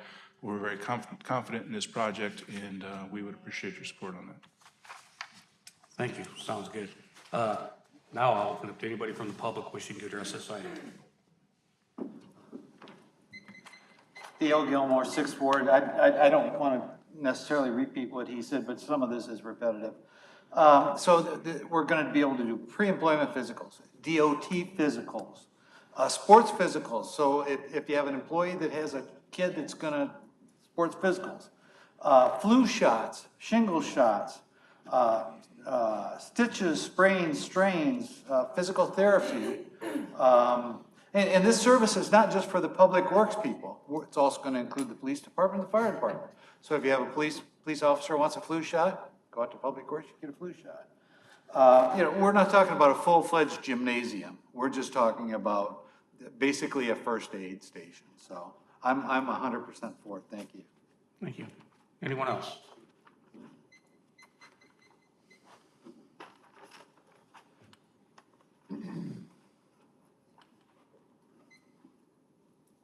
I'm the opposite. I completely disagree in the respect that a return on investment in 2 years, when, as far as I know, we don't even know what the investment is yet.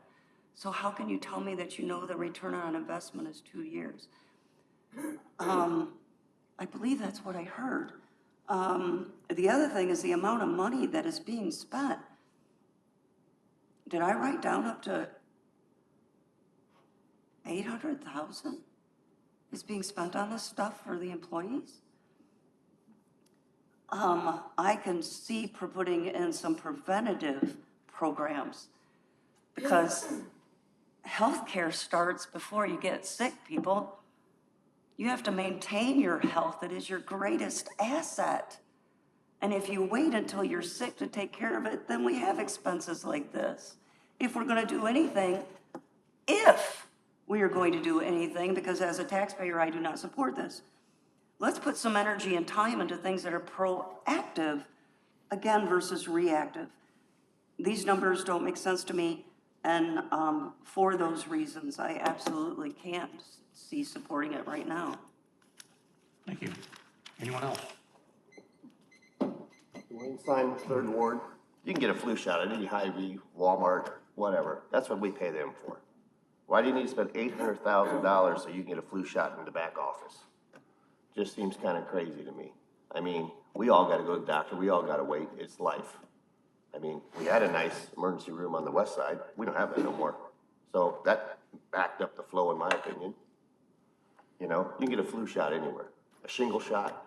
You can go to Walgreens. You can go to CVS. You can go almost everywhere. No one says you had to walk into a doctor's office to get that done. You know, that's all I got to say. Thank you. Anyone else? Seeing none. Alderman Jojen. Thank you. I'm extremely supportive of this. I spent the first 10 years of my career working for an occupational medicine provider. John Deere uses this model. Arconic uses this model. You know, old TPC used to use this model. It's a way in which you can definitely control costs. So getting a return on investment will be seen quick, right? Cost of healthcare is doing nothing but skyrocketing, you know, even for us pesky physical therapists out there, right? And so we can definitely control costs a lot better. We can provide great service. We can even look into, you know, controlling health and wellness programming that we have no control. We have no ability to do that now. And so a lot of positive here. Extremely supportive. You know, when this was brought to our attention many, many months ago, I was supportive of it then. I'm supportive of it now. I think it'll be a big win for the city. Thank you. Thank you, Alderman Jojen. Alderwoman Burkholder. Thank you. When I was an employee of the city of Davenport, I had coworkers who would get hurt on the job and would have to go sit and wait for hours in a waiting room to be seen. Not only we're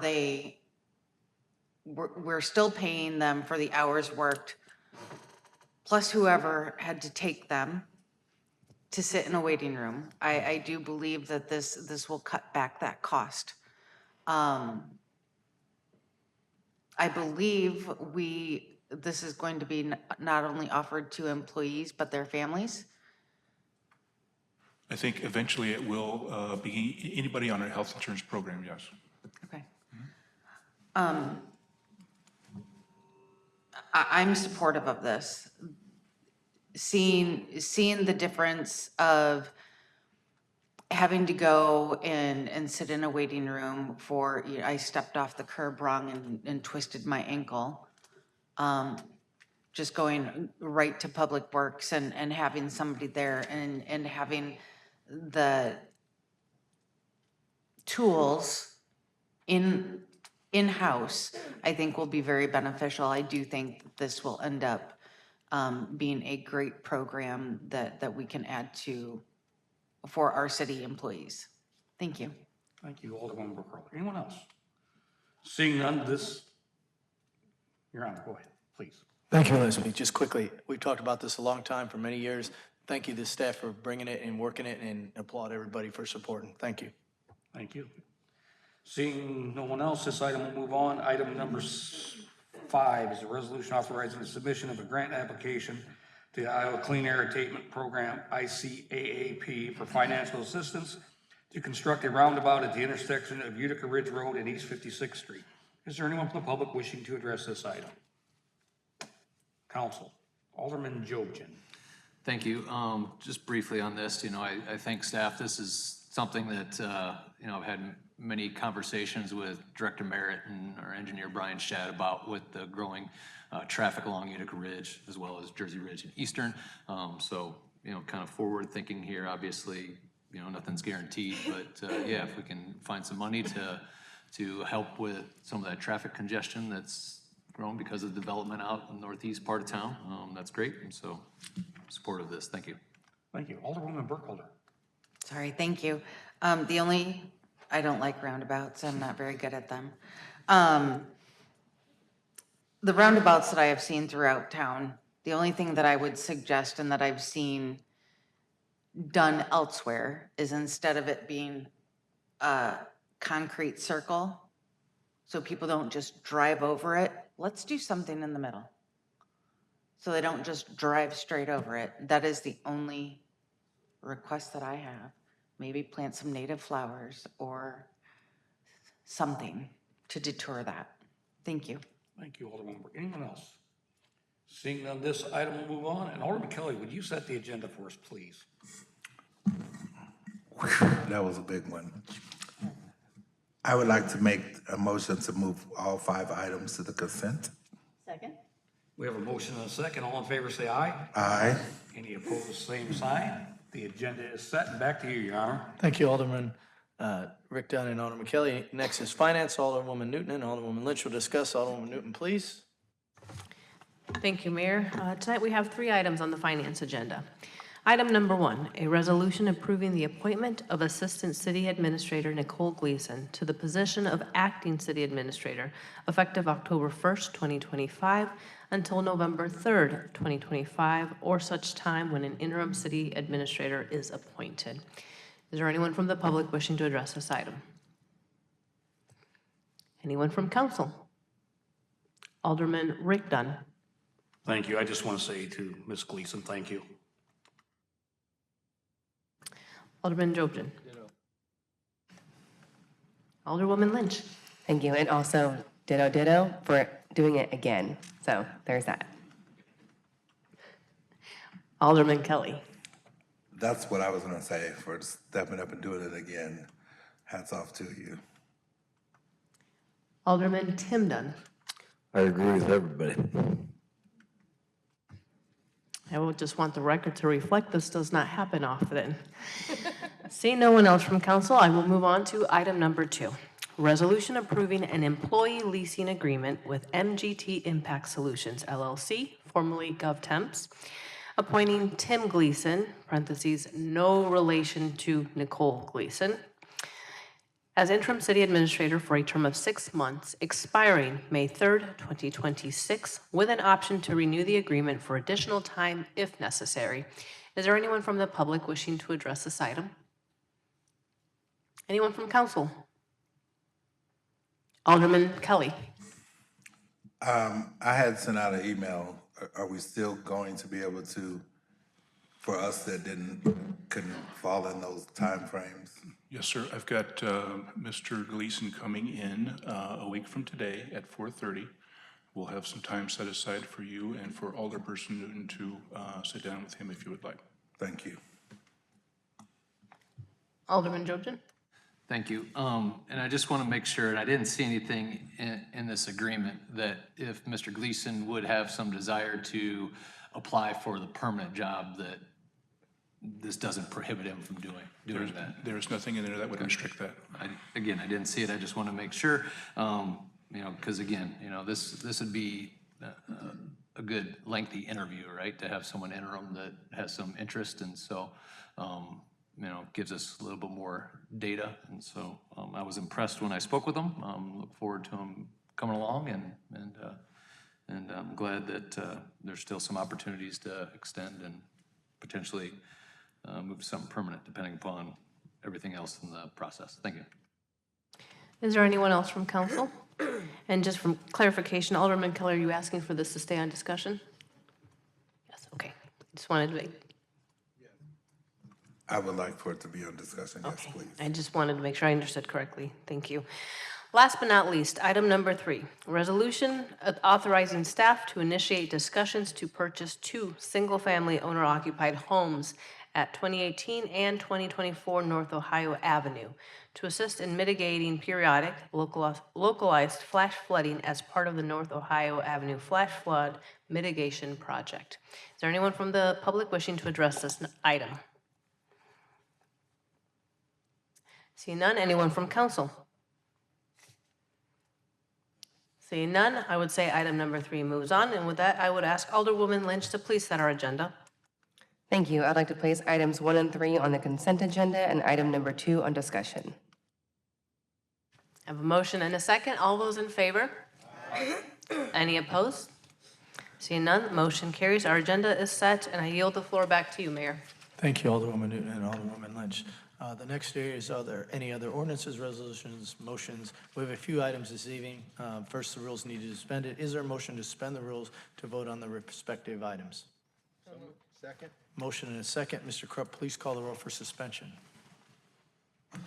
Alderwoman Lynch, was that you? Newton, thank you so much. Okay. T-Dunn. Yes. Kelly. Yes. Lynch. Yes. Burkholder. Yes. Reinhardt. Yes. Newton. Yes. Jobson. Yes. Grip. Yes. Ardun. Yes. And McGinnis. Yes. 10 yeses, Your Honor. Very good. The resolution, the rules are suspended. So the first one is a resolution approving a street, lane, or public ground closure request on the listed dates. Davenport Community School District Central High School Homecoming Parade, 6 p.m. to 7 p.m., Wednesday, September 24th. Excuse me. Closure, police control, East 18th Street from Woodland Avenue to Fernwood Avenue, Fernwood Avenue from East 18th Street to Forest Road from Fernwood Avenue to Middle Road from Forest Road to Woodland Avenue. Any public with comment? Will an alderperson move the resolution? Second. Any discussion from council? Alderwoman Newton. I just have a question for Council Huff. Since the matter was actually put on the consent agenda and voted by the council, does the council need to pull these items off the consent agenda to be able to actually then vote on such? So this is something I've wrestled with since we were doing this. The way I read our agenda, or the way I would like to read our agenda, let me say, is that the items where they appear under the public safety agenda and then say request for suspension of the rules to vote later on this agenda, I would say, it would be my interpretation that is simply a notice of where this should properly go, and that in fact, the actual place where this will be voted on is under other ordinances, resolutions, and motions. If that is the council's wish for that to be the interpretation here, I think that is valid and understood and has been a long custom practice, and therefore would cut down on the need for unnecessary motions to postpone or table them to later in the agenda when they appear. So I would say, no, we don't need to pull them Off the, and I'm saying off the consent Off- agenda I- because there was a motion to put all the items on consent and it So- was passed. Yes, so it would be my interpretation here is that the intent of putting them on the agenda under public safety was simply as a notice of where they should properly belong if they were not being suspended. And so therefore, that's not, I would say that that is not an actual agenda item at that place, that the proper agenda item is placed in the other motions place, practice. No, I agree with that entirely. What I'm Okay. saying is, in past instances, the council has actually said, we're placing these items on the Fair. consent.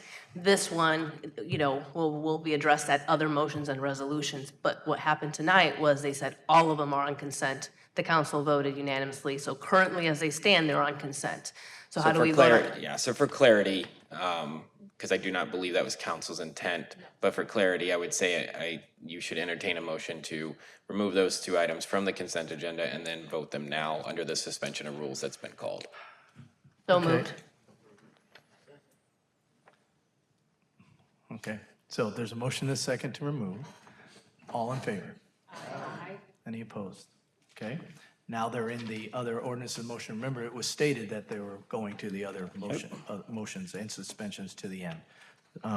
Okay, any other discussion from council? Alderman Kelly? Thank you. I want to be corny and say ROWDIE, but anyway, I'm a Blue Devil. And I've been sitting here listening for years. How are we here? Why are we here? Because I've listened to every year when somebody doesn't, they forget something, then we suspend the rules. How are we here for this? Can somebody answer that for me? Are you talking about because it came in late? Yes. Okay. Because, well, I'll just say that because I have that school in my neighborhood that they would, what is that school over by the hospital? And then, what? Okay. Yep, St. Paul. So I'm just saying, seems to be, I'm sorry. It just seems to be an ongoing thing that we keep saying, no, we're not gonna do this, but we keep doing it. So I'm just asking, how did this one?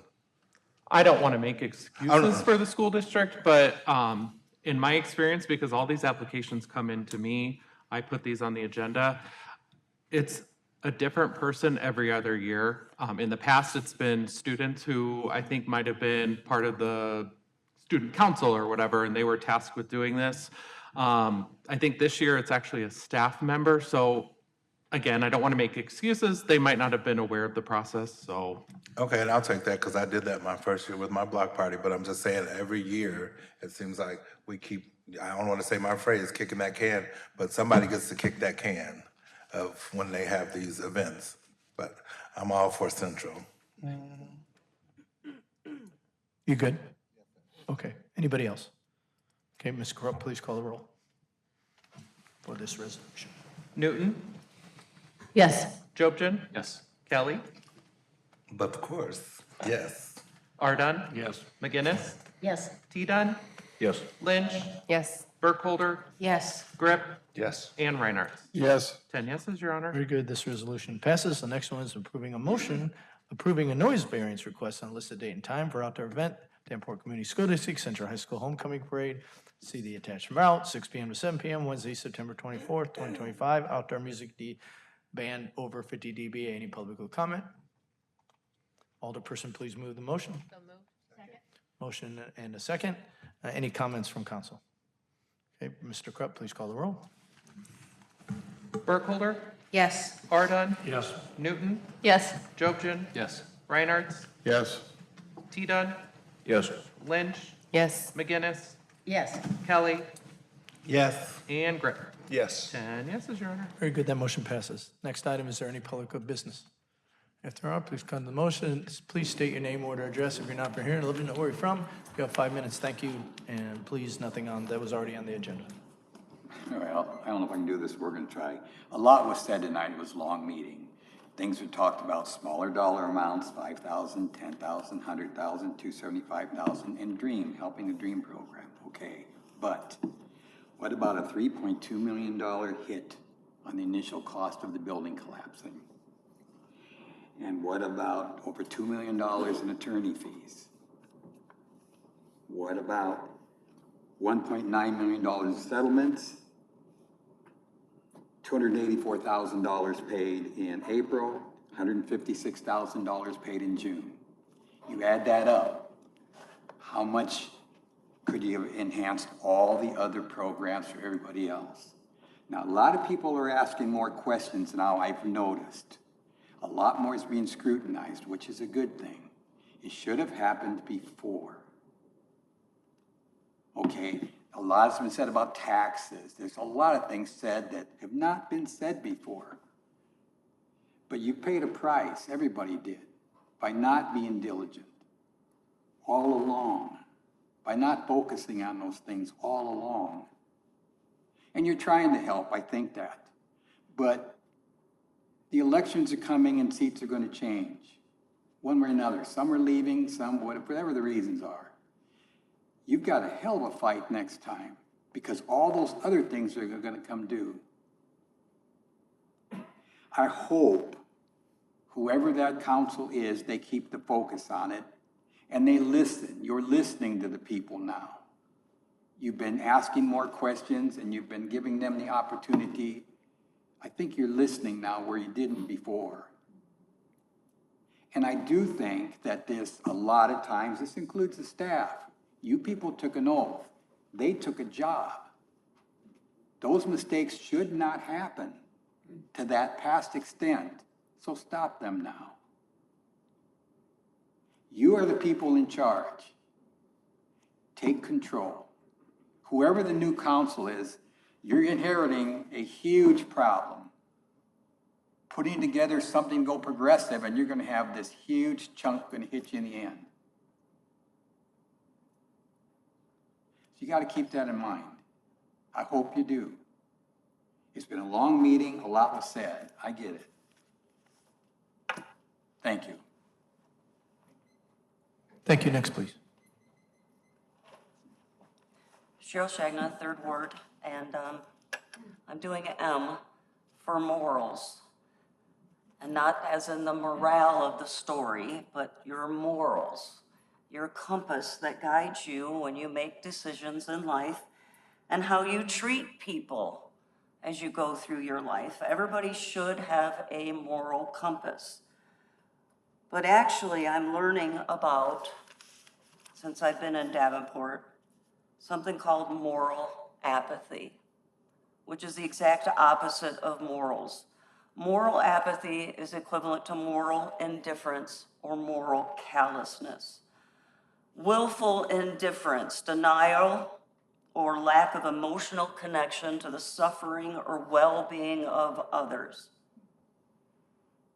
Often characterized by a failure to act when intervention is needed. Denial, a fundamental lack of concern for the needs, care, or plight of other human beings. Moral apathy. Lack of action or failure to respond or intervene in situations that clearly require a moral response. I had never heard of a blunted conscience, a diminished capacity to feel remorse or the gravity of others' suffering, leading to extreme indifference, even oppression. People with moral apathy avoid difficult truth. They have an unwillingness to engage. And all of this leads to and fosters bitterness, anger, and even violence in communities. Welcome to Davenport.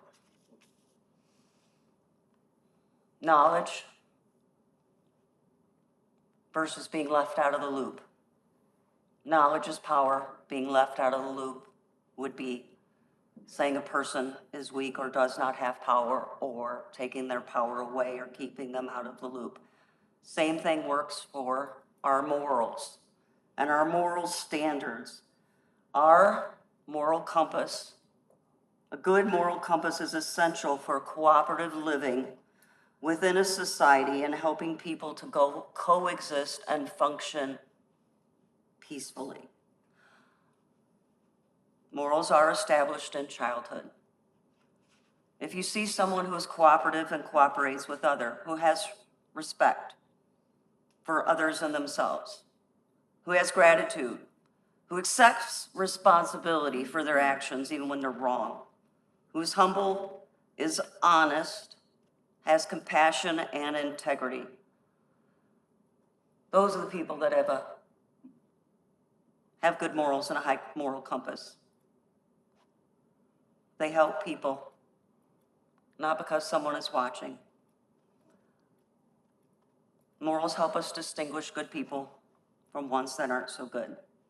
It helps us distinguish good actions from bad ones. Our morals are the principal values of right and wrong in human behavior. And they apply not just to the idea of what is good behavior, but to the concept of what is right and wrong. I hope we can see more good morals in Davenport and less moral apathy, especially as we move in to the election season and a new council. If you don't have morals, talk to me. I can help. Thank you. Next, please. Joyce Miller, Third Ward. I'm gonna keep this short and sweet. It's been a few weeks since we heard anything in regards to the modern Woodman Park audit. Just wondering how it's coming about, and we have not forgotten that this has been requested. Thank you. Thank you. Next, please. Judith Lee, Second Ward, and a member of the public. I think several of you have forgotten what it's like to be on the other side of the dais as a member of the public. The agenda is not only for you, it's for everyone that is interested and lives in this city. I asked some questions, and the information was not in the background. And it's a very complicated topic. I believe that that information should have been in the background. No, I'm making a point. So I'll let Ms. Lee have a little leeway here because she's being general. But you know, we Yeah, don't talk about yeah. agenda items, as you know. So Yes. a little leeway. Yes, thank you very much. So I guess my point was, there were some, what I believe, unnecessarily rude comments in response to my questions. And it seems like some of you have forgotten what it's like to be on the other side of the dais and only being able to get the information from the agenda. I believe that some of the comments were made were in violation of the rules of decorum that you folks recently passed. And I don't appreciate it. And I hope we have a little better behavior moving forward when you're dealing with members of the public. And I'm also hoping that more detailed information, as I've asked before, gets put on the background information on the agenda so members of the public can understand the information that you folks get and we don't. Thank you. Thank you. Next, please. Dwayne Simons, Third Ward. Want to say thank you, first of all. You guys got a very tough job. You guys get hammered every week by people like me or somebody else in the public. Some days I understand where you're all coming from. Other days I don't. The only thing I see in Davenport that's been happening, we had a riot on 13th and Harrison the other day. They're out of jail in 15 minutes. It's crazy to me. If I went to do that, I'd probably be still in jail. It's the sad part that you're seeing Davenport just kind of fall apart in places. But, you know, but you guys have a very tough job. It's a lot of decisions you have to make, and a lot of people you're never gonna make happy. And I'm not saying you're not making me happy. There's things that you've done in this city that's been very, very good for the city. And there's been things that I thought, well, it is what it is, and that's Davenport. I went to a baseball game the other day. I got stuck by a train for 42 minutes. I didn't see the whole first inning. They didn't stop the baseball game for 3/4 of the crowd, but that train still got to go through at 3 miles an hour. And that's safety, I understand to a point, but the train was probably 200 cars long. And, you know, I paid $17 to sit in the front row. You know, so I was kind of, and the only point that the Bandits scored that night was in the first inning. So I lost every direction, you know. So I was a little disgusted of that. But like I said, you guys have a very hard job. And some days I wouldn't want your shoes. Other days I want to be in your shoes. Because it is tough decisions to try to make everybody happy. But it's just sad. It seems like, you know, like I said, the money all goes north. We're going to get maybe a new turnabout or whatever they want. Now they want to put flowers in it. I mean, you know, I'm not saying it's a bad thing, but I ran one over last week, like she said. I did. But the thing of it is, you know, I commend you for the job that you guys done. I commend you for the oath that you've taken. You know, I'm going to live in Davenport for the rest of my life. I've been here all but 5 years of my life. I had no control of that. No matter what happens to Rockingham Corridor, no matter what happens on the east side, north side, west side, I'm going to be here. And I'm a citizen of Davenport, and I love Davenport. I'm not moving anywhere. I'm not giving up on the Rockingham Corridor. I'm not going to give up in other parts of the city that you see go bad. I just hope in the future, no matter what it takes, no matter what it costs, is that Davenport thinks about what they're doing and use common sense when they make decisions. Think about the reality of the people that live there. You had St. Ambrose up here tonight, and I don't want to bring it up, but they... Say, sir, I'm giving you some leeway. You're encroaching in mad. things we talked about, so. I know, but I'm not mad. No, Just but use an state, example. don't talk about agenda items. Well, I say, okay, a college that's in this town, does that help you? I'm just saying, there's, you know, but it's always the big money. So just make sure you take common sense when you go to make those decisions.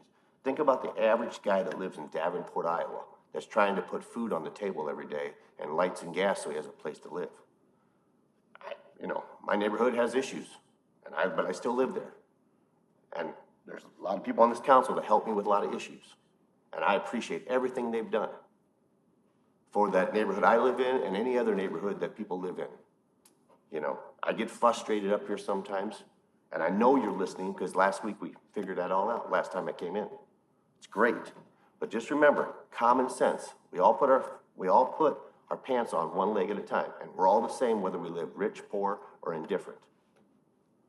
So just common sense. When you go spend $1 million on something, just think, is it best for Davenport, or is it not best for Davenport? Or is it best for the people that really need it, or is it not best for the people that really need it? You know, I drove Amazon Flex for 2 days just to see what they do for their money. I won't be back. It was terrible. I went there, didn't know what route I was going to take. They just give you a route. I had 91 stops in 2 days. Just wanted to see. 91 stops in 2 days in 8.5 hours.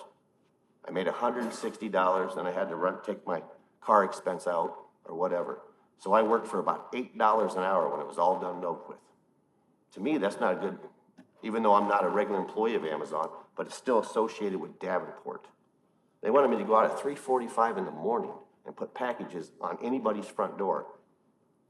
If someone's messing my door at 3:45 in the morning, I'm sure going to get up and protect myself. How do I know who's out there?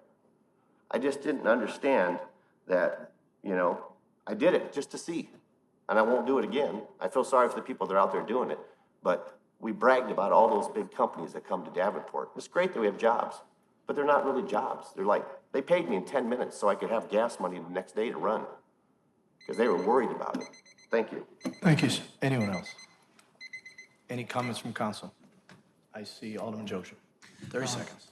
Just about the MWP thing, it's not forgotten. Looks like more information to come, so FYI. Okay, anybody else? Is there a motion to adjourn? Motion is second. Have a good, motion is second. All in favor? Aye. Any opposed? Have a good evening. Have a good weekend. Drink water.